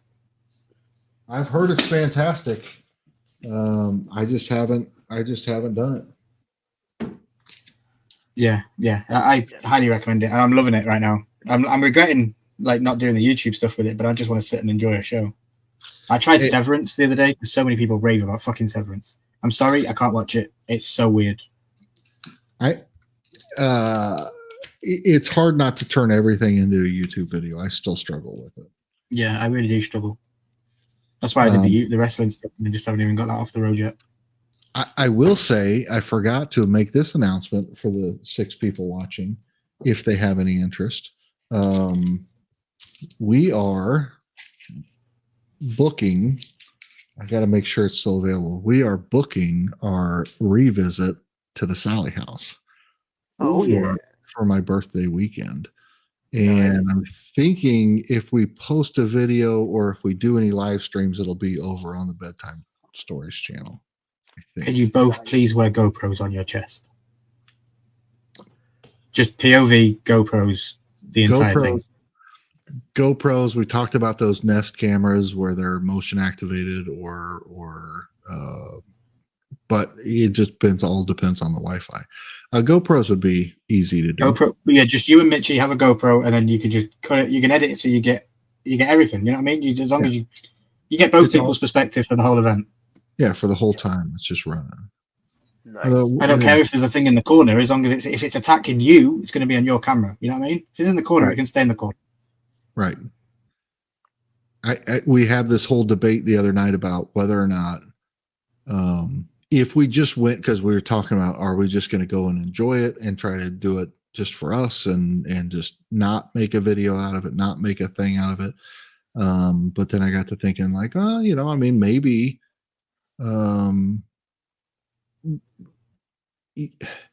if you believe in that sort of thing, maybe having that equipment and stuff out is what created the scenario for all this to happen. Whereas if we didn't do that, then there wouldn't be the available energy to draw from in order to whatever. Now, again, I'm going back to prove something, which is I went as a non-believer and then became a believer and then justified what made me become a believer back into becoming a non-believer. So I need more. Okay. I need more evidence that I cannot somehow rationalize in my brain. Yeah, I would need high-speed, non-interrupted, 24/7 view on the ball on the stairs. Just for my own brain to say, okay, that's real. Otherwise, no, there's a lag in the stream. You could have kicked it. 100%. And I know, I love you as my brother, and I know you would never have kicked it. But my mind won't let me say, no, no, there's a reason there could have been, you know? Or even still, it's dark at the top of the stairs. And for anybody that doesn't know Mitchie and I, or know the settings of the Sally, like when you rent the Sally house, you have to rent a certain occupancy. So we had 2, and we were the only 2 in the house. But there's no reason not to think that, well, there was just somebody at the top of the stairs. Mm-hmm. You just can't see him because it's dark, right? So there's all these ways to just justify or rationalize this stuff that happens. And I rationalize it like, okay, maybe I didn't put it, maybe I put it out, but maybe I put it too close, and, you know, physics, and the house is old, and maybe it, you know, there's movement, whatever. I came down the stairs, so maybe there was some vibration. But, you know, I mean, yeah, I can justify it all I want. It happened. It's just a matter of, and I ran like I was Scooby-Doo. I mean, yeah, you're in the room. You feel the goosebumps. You feel the hairs on the back of your neck. You experience that moment. You know. Yeah. I'm just very skeptic. Quick Draw asks, what are you playing on the keys? I just like to randomly play. I don't really know a lot of songs. I just like to play. I know a lot of chord progressions and things.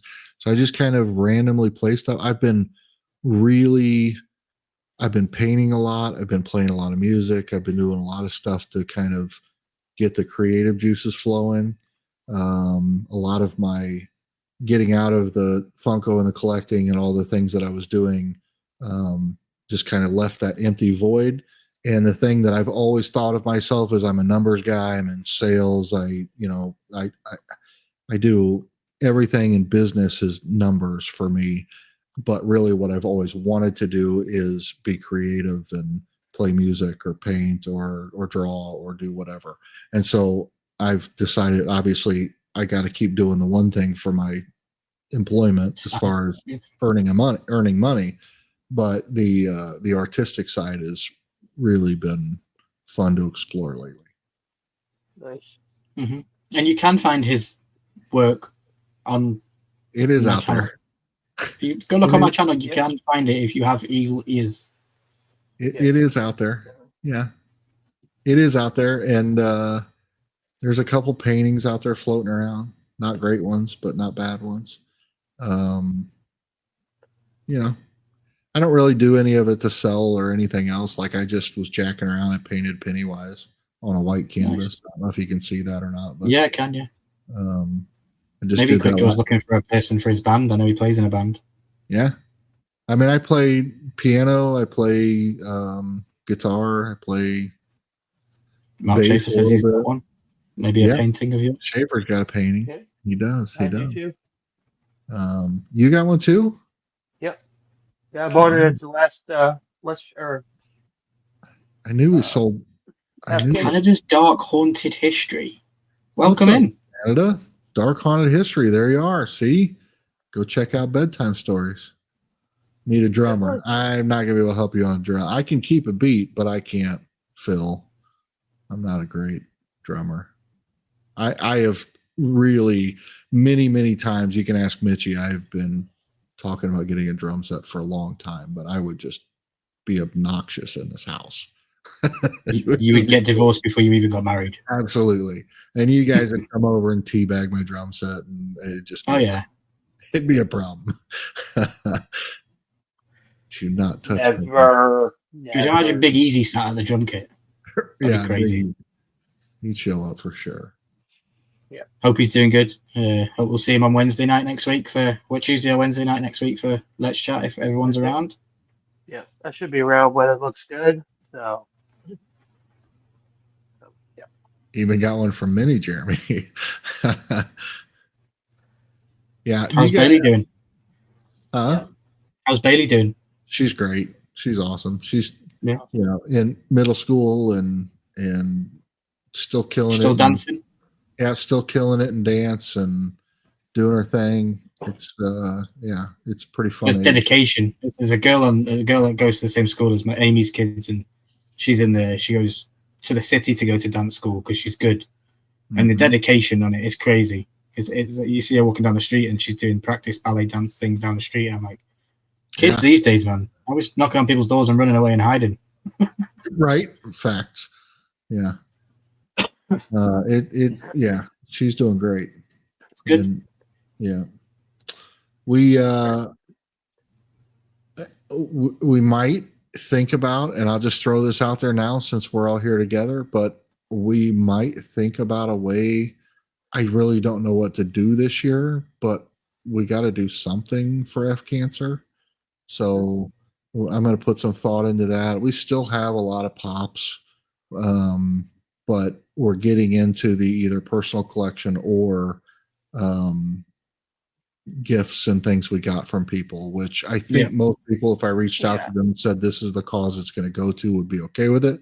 But I also just kind of personally, those mean something to me.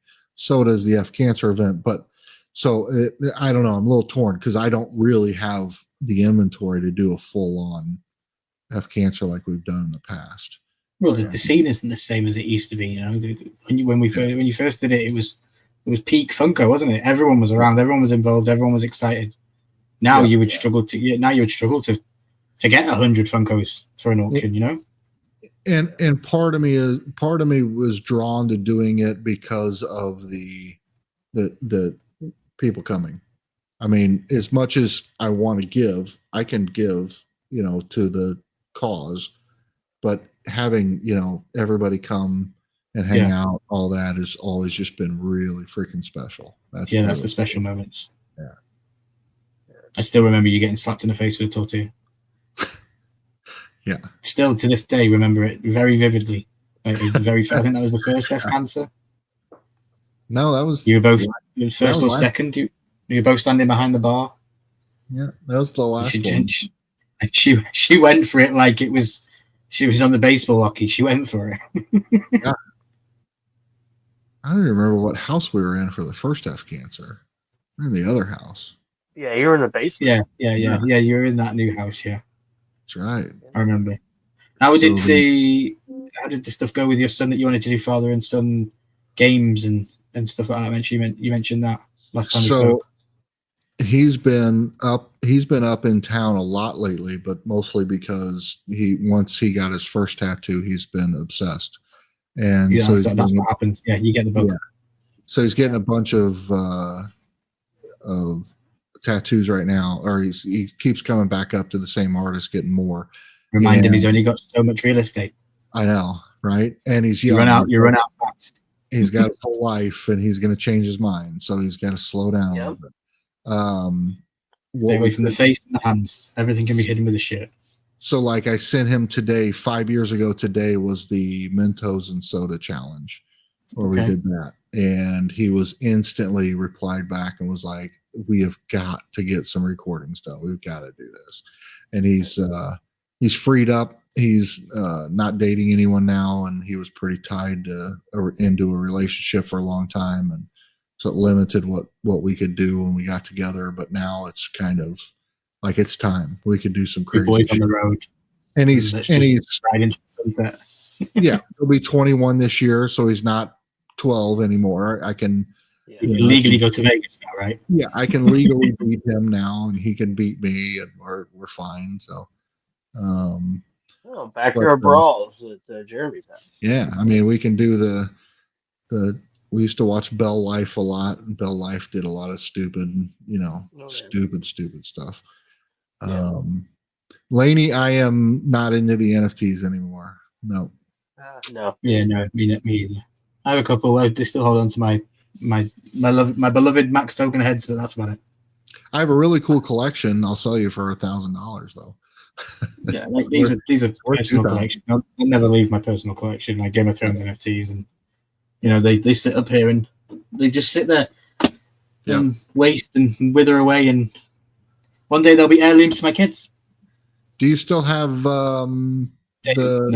Damon? No. Okay, I wondered if you'd pull the trigger on that or not. It's a good call. I got 250. Nice. First ever sale on eBay. I was happy with it. It was interesting experience to go through. It was advertised on a vintage site like Macari, and the person reached out through that site, and then they said, "Would you sell it on eBay?" I was like, "Sure." So we sold it on eBay. I think it was shipped overnight. They were perfectly happy with it, and yeah, I was. It was a hard decision, but it was the right decision. because I was becoming more and more annoyed by owning it because I knew it was worth money and I just didn't need it to be sat there just for the sake of sat there. I have a photograph with Matt Smith. It's me and Matt, and he's holding that pop. So it's like I have the memory. I met the guy. I validated the single thing. You know what I mean? Yep, 100%. Mm-hmm. I just realized that my name was still the dude. I did that for the pregame just as a joke, and I forgot to change my name back on the screen. Hey. Hour and 40 minutes later. It would have been funny if someone came in and goes, "Who's the dude?" Yeah. I think that the autographs are exactly that. I mean, it's about the memory of getting them, right? Yeah.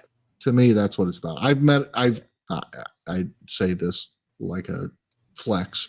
I've met, but I don't mean it that way. I've met a number, or crossed paths with a number of celebrities, mostly sports athletes in various communities in Kansas City and Indianapolis, whatever. And I don't ask for autographs because to me, just that moment of seeing them in person and or maybe saying hi to them or something is just more than me going up and interrupting them and asking them for an autograph. So I think that that's the meaning. Although I have some pretty fucking cool autographs. Excuse my language. Yeah. So. And then it's weird. Like the Matt Smith, I got rid of it because it was so expensive. But if I owned Headless Ned Stark, it would never be sold. It would just sit in my collection because that means more to me, if that makes sense. Even though it's $1,000 Funko Pop, I don't think it is anymore. It's probably less than that.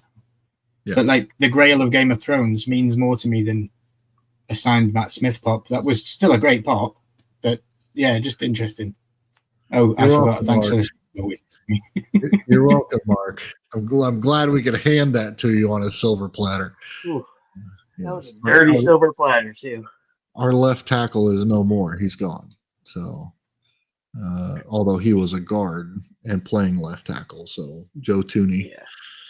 If I'm being controversial, I think that you should never have won the Bills game. That's what I would say. I think Bills should have gone to the final. You bite your tongue. I just watched the game and I genuinely felt that was it should have been the correct decision. Yeah, he has got powers. I do have powers. Charles is looking around the room like he kind of might have agreed with me, but it was a very controversial game against the Bills. I don't know, maybe I was just Bills Mafia, Pops Mafia, the guy on YouTube. He really hyped me up for that game and his love for the team, and I watched it and I was a neutral, but a little bit on the Bills side, and it went against them, and it was like, it would have been a fairy tale for them to get where they got, but it was okay. I mean, it's a little bit. It's kind of crappy of me to say, but like I love as a Kansas City fan the idea that we live rent-free in Lamar Jackson's head, that Baltimore cannot beat us, and that Buffalo, no matter how good they are, no matter how many times in the regular season they beat us, they can't do it in the playoffs. There's just something about that I just love. And I like Josh Allen. I like that Bills team. I like that organization. Yeah. I can't. I just struggled with a bit of the officials in that game was a bit rough. If Kansas City didn't make the playoffs, fine. I'm all for it. Go Bills. Let's see. Yeah. But otherwise, next year, yeah. We're going to win it next. I would just like to see a Super Bowl without either the 49ers, the Eagles in it, but I still want the Chiefs to be in it. Yeah. Bears and Chiefs next year. My team, Liverpool, are going to win the league this year, which is going to be fun. We're flying. It's interesting because we had Jurgen Klopp. You guys know I've been a Liverpool fan for as long as you've known me, but we had Jurgen Klopp come to the team and he revitalized our squad, and that was through the COVID years and through that, and we won the league in the COVID years. It was the first time in 36 years we'd ever won it. I remember that, yeah. And we won it in the COVID, and we couldn't celebrate with fans, and the parade was cancelled, and all this kind of crazy stuff. Oh. And then Klopp decided to leave. And it was the worst thing ever, and I cried. I genuinely cried as a sports fan that my manager was leaving, and he took that decision. And we got a new manager called Arne Slot. Arne Slot's gone and won the Premier League in his first season as our manager. He's smashed it. And I'm like, okay, let's go. I don't know if that's more of what Jurgen Klopp left as a legacy in a squad, and he's just came in and he's took the best of what was left. And like maybe we'll see next season once he starts getting his new players in and he starts getting his regime going forward. But it's interesting that I'm happy we win the league. I mean, you've seen it.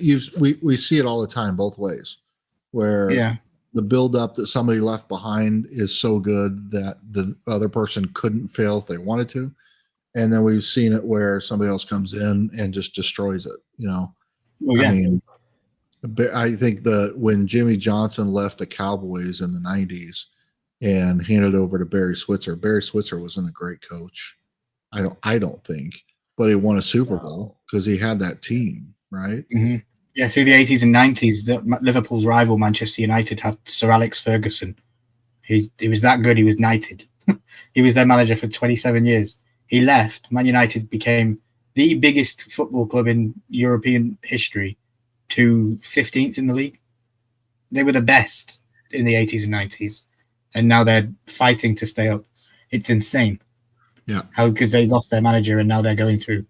And yeah, I'm a biased Liverpool fan. I'm going to say that, but they just can't get their rhythm. It's insane. Yeah, it's hard to tell if it's coaching or if it's players or if it's some combination of both. I mean, if you look at, you would have said the Patriots were good equally as good because of Belichick as you would Tom Brady, but then Brady leaves and the team is garbage, and no matter what Belichick did, and then Brady went down there and won Super Bowl. So I mean, I don't know, coach, players, whatever. I would like to think. Well, I don't think if Andy Reid left that the Kansas City Chiefs would be as good. So okay, I mean, coaching matters, but I agree. I agree. I think it matters. Liverpool have Mohamed Salah, one of the best players in the world, and we still manage to win even when he doesn't play because the coaching that he has brought in better players now in the youth academy, and we brought them up. And it's interesting, though. I think maybe more so now than ever before because players come and go so often that it has to come down to coaching, right? I mean, the team's different every year. Even if it's one or two players, it changes the entire dynamic of the team. I think it would be interesting if you put all of your coaches in a bracket, and then every year you get a different team. Like the coach of the Chiefs this year has to go be the coach for the Baltimores next year, and then next year it might be something else. I think it would be quite cool. That would be interesting, but that would then show the unique hit. That would show the talent of the coach more than the team. Yeah, but I think the talent of the coach comes from building a winning culture over years, right? So if you changed every year, would you have the ability within that time frame to change an entire culture and mentality of a team to that? Good point. It'd be fun though, wouldn't it? It'd be fun. The stories you could tell how the returning Chiefs without Andy are now facing their bitter rivals with Andy. With Andy, and, it would also be the playoff season. This year they did it. It would also just be fun to see every team coached by Peyton and Eli, because the Pro Bowl was kind of fun. As far as the Pro Bowl's absolutely ridiculous now, but it was, I love that rivalry between those two brothers. Pro Bowl? Yeah, exactly. What is that? So the Pro Bowl is the weekend. Now it's the weekend before the Super Bowl. Maybe it always was. And I think it always has been. Yeah. And it's basically they do competition. No, it's everybody, all the elite players, you get voted into the Pro Bowl. You have to all stars. Very good. So it's the all stars. And the only ones that don't play are the guys that are playing in the Super Bowl. But it went to like flag football and skills tests, punt, pass, kick, that kind of stuff, and all these things. But it used to be the AFC versus the NFC, an actual football game.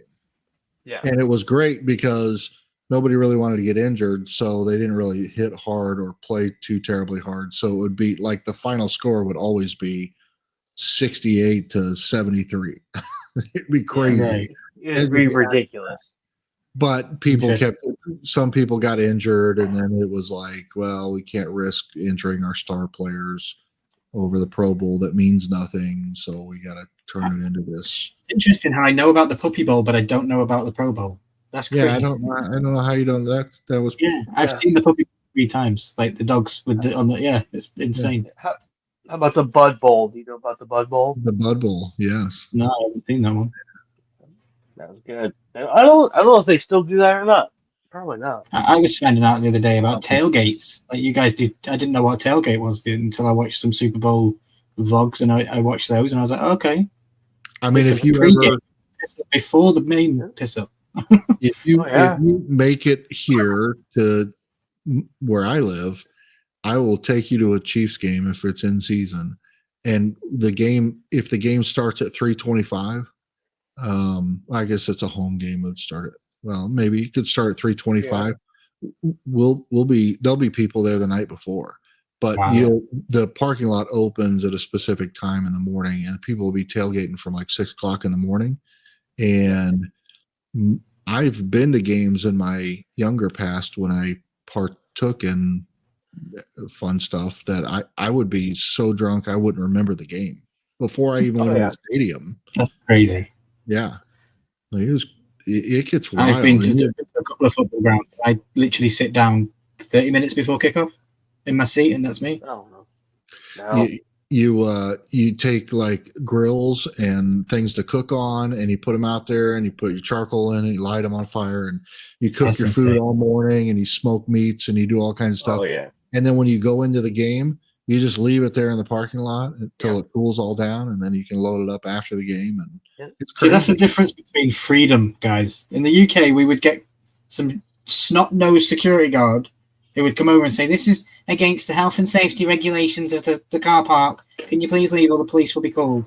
Whereas you guys can just do what the fuck you want. Freedom. And they have big bins that look like big dumpsters that you can dump your hot coals in when you're done. I mean, it's hella fun. I've been to a lot of games and tailgated. I'd love to go to a game one day. I still wouldn't know what's going on.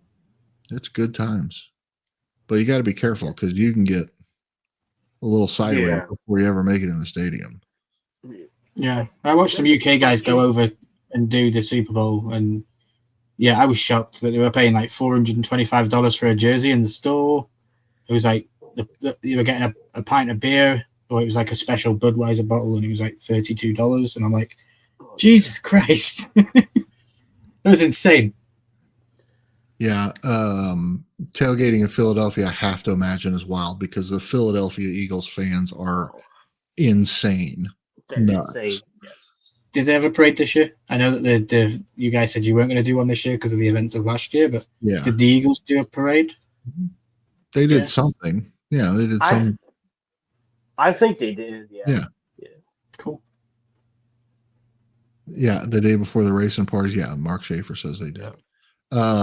Dover Downs, I would imagine. Racing has crazy tailgating too. Talladega. Yeah. Talladega is a 2.5 mile racetrack, and there's people there a week before ahead of time just partying. The weird thing about the Indianapolis Motor Speedway, where the Indy 500 is that it's like cornered on all 4 sides by main streets. There's not there's not like a parking lot, and it holds 500,000 people. Yeah.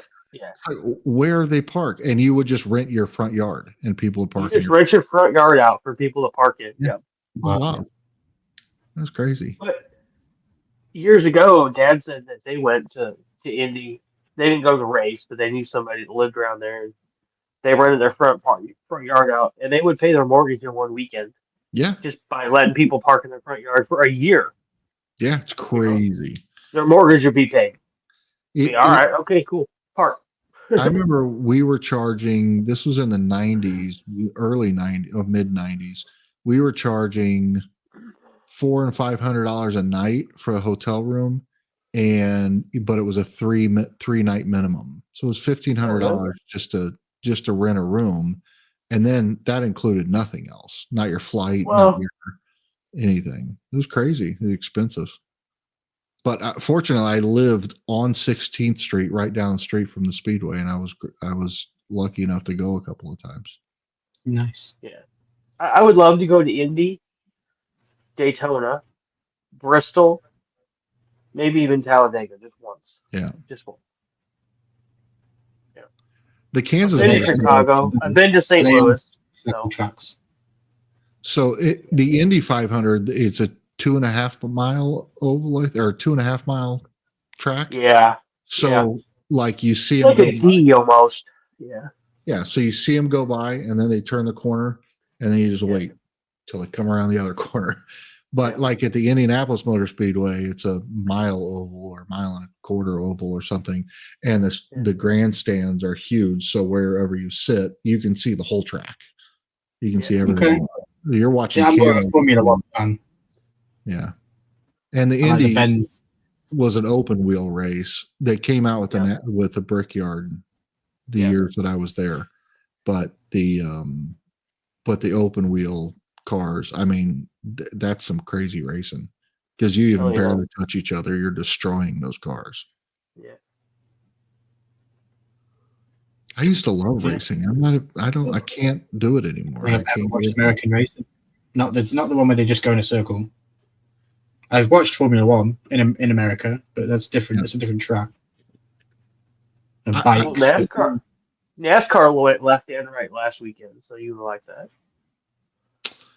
I think it's like a lot of sporting events where like I don't really have any interest in watching tennis, but I guarantee you if I went to Wimbledon, I'd be a huge tennis fan for a while. Like there's just something about going to a live event and seeing it. I hated racing until I went to a race, and then I was like, "Holy crap, that's the coolest thing I've ever seen." Yeah. And then I started watching it on TV. I don't think I'd enjoy a Formula One race as much as I do at home, because I get to see every turn and bend and crash and camera angle and commentary, and I'm used to that. Like it's when I go to wrestling events, it's strange because I haven't got a commentator in my ear telling me what's going on when I'm watching, and it's like, oh, this is just a crowd, It's also weird, like if you go to a football game or, in your case, a football game, if you're there seeing the entire field at all times versus seeing what the camera wants to show you within the moments of watching it on TV. It's an entirely different experience. Yeah. I remember my dad took me to a Manchester United game, and we were sat quite high. They were really cheap seats, nosebleed seats. And I'd never experienced football like that. Like watching the players move in the formations that they'd moved. I was like, oh my God, I understand football. From watching it from a bird's eye view, I can understand the way the game is played. And it actually helped, like me playing it and also watching it. So yeah, you are right. Like being high up, you get a different perspective. Yeah. But it's crazy because you don't even know who's who. They're just like ants. It turns it into an entirely different experience. It's pretty cool. I mean, I wasn't an NBA fan until I went and saw an NBA game. I wasn't a baseball fan until I went to a baseball game. I mean, I'd seen them all on TV, but I became fans after I went to an event. I don't think I've ever seen an entire baseball game out in its entirety. Same with cricket, though, to be fair. Very English sport. I've never seen a full cricket game. Don't think I've ever watched a full basketball game. I mean, there were years where I would watch every single baseball game, every single inning. And if I was at work, it'd be on the radio or it'd be on the TV at work. Like I obsessed about it. Now I can't sit through 2 innings. I could have in person, but I can't on TV. I can't tell you the last time I watched a baseball game, a full baseball game. I'll watch the first couple Royals games, get an idea who the players are and what's going on. And I'm pretty bad. I can't even watch soccer or football unless it's my own team. If Liverpool aren't playing, I can't watch. Yeah. I just don't have no interest. Even if it's my rival and I need to know if they win that game or not. Like I'll just check the stat at the end of the game. It changes the game if you get into like fantasy football. And then you're not just rooting for your team because you have people on your fantasy football team. Oh, Mark, what? Yeah. Oh, my. Dun, dun, dun. Interesting. Charles said to me, do you want? I was like, no, that's fine. I'm not doing my wrestling on Friday. I usually watch SmackDown on a Saturday because of the commercials. But yeah, no. Good. We made 2 hours, guys. Yeah. I thought we were going for an hour, but man, it was just too much fun to quit. Yeah, I think I looked up at 1 hour 20 and was like, we might as well just go 2 hours. Keep rolling. Keep rolling. But yeah, I think we will start to wind it down. I know it's 4 o'clock in the morning for me. I need a new gaming chair. I will be very straight out with you guys. This new chair that I'm in, if I sit back, this is me. So I just don't feel comfortable on stream like this. So I haven't been doing a lot of content and live streams because of that. Like I just don't have a comfortable seating arrangement. I'll give you I'll give you an opinion. I had the gaming chair forever, and when it started to break down a little bit, I switched to, because I mean, I don't know why I think I need a gaming chair. I don't game, but I just switched to a really comfortable office chair. Yeah, that's what I'm gonna get. So much better. Those gaming I'm not chairs going to get it. There is a gaming chair I would like, but it's more aesthetically pleasing than comfort. It's the Game of Thrones. But it's amazing. If I ever get it, you'll see it. It's amazing. Yeah. But yeah, they are aesthetically nice, but they are not built for comfort. And the best thing I ever did was just went and got an office chair. It's so I need to get like an ottoman or something, just an office chair. Yep. But we are getting there slowly. Yeah, mine's a 1970s office chair. Yeah, buddy. Even you put yourself through the walls to go live, Charles. You sit out in the freezing garage. Yeah, it's not too bad. Your toes go purple. Well, pretty soon you'll be sweating through your clothes. So. Yeah, I mean, it was snowing Monday, or Tuesday, and today it was 75. So I was gonna say it's gonna be 70s all week next week. So yeah. We go back to 10-hour days next week. I'm excited. Friday's off. Wait, did you get the blizzard down there? We got a full-on blizzard here. Yeah. We lost 3 blades of grass. Jeez.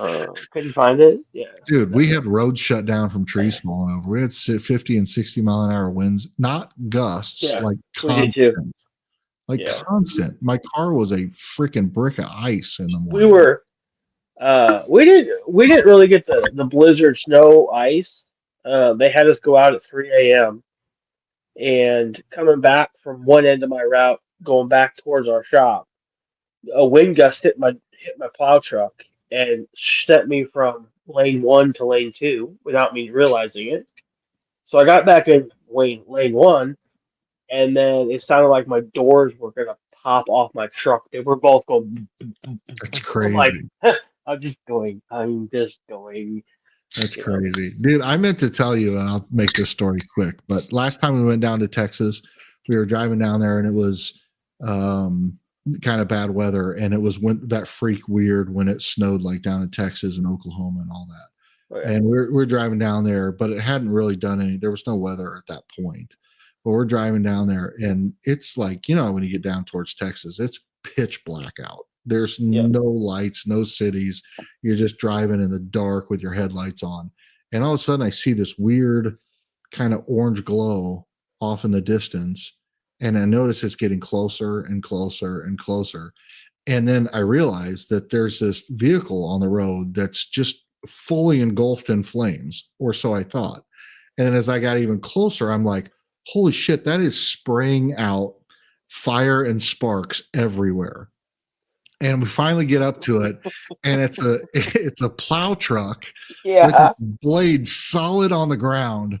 Oh yeah, no snow, and it is just dragging concrete, fire, flaming, shooting sparks, the whole thing. I was like, what is happening? So I was asked about that because there's a couple videos of that going around, and so I don't know. All areas don't do this, but we sometimes do. They're held up by chains. Well, if a chain breaks, there's no way to hold it up. You just get back to your shed, you fix it. Or it's a good way to true the blade up. The road has a crown to it. Yeah. So if you're running the whole time like this, your blade's eaten. Yeah. You true it up, and you can get a good cutting edge again. All the way across. That makes much better sense, because my thought was, oh, they need work to do this summer, so they're just tearing the damn roads up. Hey, you never know. You never know. They got When we go fill potholes, we always leave 2. You summer need job seed. security. You need seed for next week. Yeah. That's a fact. Yeah. That's what we do. That's good stuff. I shouldn't tell all these secrets, man. Yeah, you gotta You know the trade secrets away. be careful. Yeah. Doge will be knocking. Hey, I got my emails with my 5 things I did this week. I'm good. Good. Okay, go. Good. And Doge could come knocking if they wanted. I'd gladly let them in for a cup of tea. I'd say, come on in. Come on in. Come on in. I got some ideas Come on in. for you, buddy. It's crazy how. Did you know that the Tesla Cybertruck is banned in the UK? Because of Elon or Because of the infrastructure of the charger points, the weight of the vehicle is apparently too heavy for our roads. It would maybe get like 30 miles down the road and it wouldn't be able to go over a bridge. And then if it was diverted, it wouldn't be able to go over the other bridge. So it basically be stuck in this quarantine. It's crazy. One guy has got one though, but he's in London. Consider yourself lucky because they are hideous. And when you see them on the street, dude. like, that is a rolling dumpster.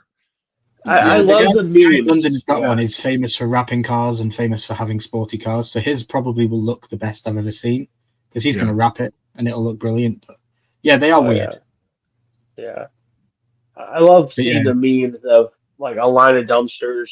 You get closer, there are a line of Tesla trucks. Yeah. Yep. Yeah. Facts. I like. There's a guy here in town's got one. But they never developed it. Yeah. They're supposed to have like a roadster, and they took loads of money for it.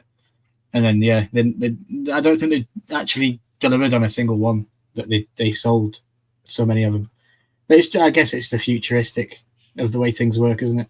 It'll come out one day when the demand isn't so high. When everybody's wanting the LGBTQ Cybertruck, that'll probably come out in 20 years. If they build the infrastructure for electric vehicles, then everybody will drive them. But until then, you just can't. I watched. Speaking of Ryan Trahan that we were talking about earlier, you see where he drove from like Texas to Chicago or something in a Tesla, and it took him, I think, like 5 or 6 hours longer to get there than it should have because of the detours you'd have to take to find a charging station.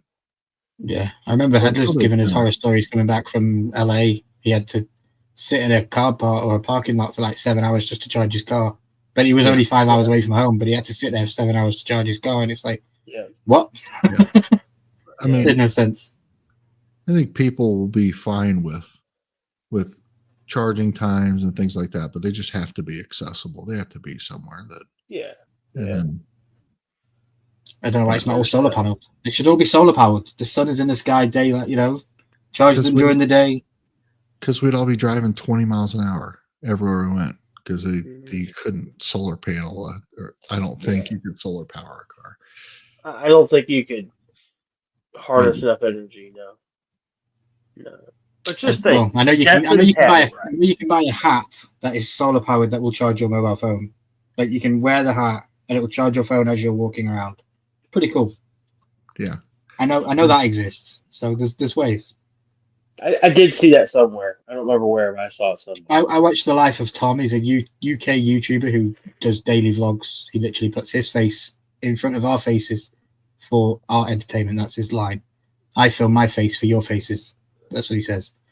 If you get onto him, I apologize because Life of Tom is fantastic. He's just come back from the Maldives. Spent a week in the Maldives with his wife and his kid. One of the most wholesome content you'll ever watch. He's got a solar powered hat, and it's pretty cool. Long story short, it's a solar powered sombrero hat, and he plugged it into his iPhone, and it charged his iPhone in 7 minutes. From pretty much, I think it was from dead to full in 7 minutes. I was like, okay. And he said it wasn't sponsored, but yeah, he was in the Maldives and we're best to use it in the Maldives, Yeah. Great channel. He's also got in the UK, he's got 110 acres of land that he's just bought and he's doing it all up and he's doing YouTube content on it. It's really, really cool channel. Nice. I like it. Nice. But yeah. I drank like 8 bottles of water and so my bladder's about to explode. So I'm either. I'm drinking Monster Punch Rio That's a decent Yeah. one. I was It tastes like surprised Pepto Bismol. a little bit. I kind of Tastes like like it. Pepto Bismol. Yeah, I like like it. I love it. Yeah. I I picked tried up. I tried one that was a berry flavor. It was like Viking berry the other day. It was really good. Tasted like fruit punch or something. I don't know. We have this in Scotland called Hooch. Nice. It's alcoholic lemonade. Baby. We got the Hooch. We have that too. They just make it in prison. Yeah. Well, I'm getting into the prison. I'm watching Prison Break, and I sit there and drink There the you go. Hooch Yeah. whilst I'm Prison watching Hooch. Prison Break. Yeah. Yeah. Prison Next Hooch. week If I'll be it's green, some prison don't bitch. drink it. I'll be a prison bitch next week probably. I know that'll be on Fortnite when Jeremy goes against Yeah. us. Fact. There you go. Yeah. We still need to get Featured everything together on that. and stream snipe Blaze. He's playing Fortnite too much. We need to get 100%. together as a squad and stream snipe his ass. Like we need to be on a call together, all trying to get into games, communicating and going, right, he's in that hut over there. Right, Jeremy, you go over there, throw a splashy on him, distract him, and then I'll snipe him as he comes out of the building. Stuff like that. That's a good idea. I want to Yeah, see right. it on I want to see it on his stream. You were eliminated by Ryan Milky 14. I want to see that on his stream. We could further simplify the process by having a mole, somebody playing with Blaze who's communicating with you guys on the side. 3, 2, 1, click That's a to good queue idea. up. So he's not going to watch That's a this. good So idea. we're good. We're good. Yeah. Charles, you have a connect, right, for the Let's Chat that's friends with Blaze that plays Fortnite with him? Scott? Yeah, We can make interested. Okay. Guys, if you're watching this, hit the like button if you want us to stream snipe Blaze. Yes. Yeah. Also, hit the like button for the thumbnail because that was a really cool thumbnail, if I do say so myself. Took me all of one question and AI. I'll be straight up. I asked AI to make me a Horseman live stream, and it created the one that you saw tonight.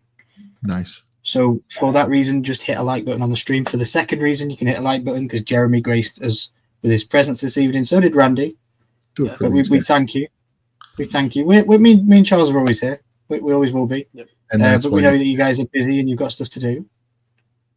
Yep. But thank you for being here, Jeremy. We appreciate you. no, it's super fun. I'm glad to do it. I want to. I've got an idea for an upcoming one that I wanted to throw by you guys, but we'll talk about Please that. do.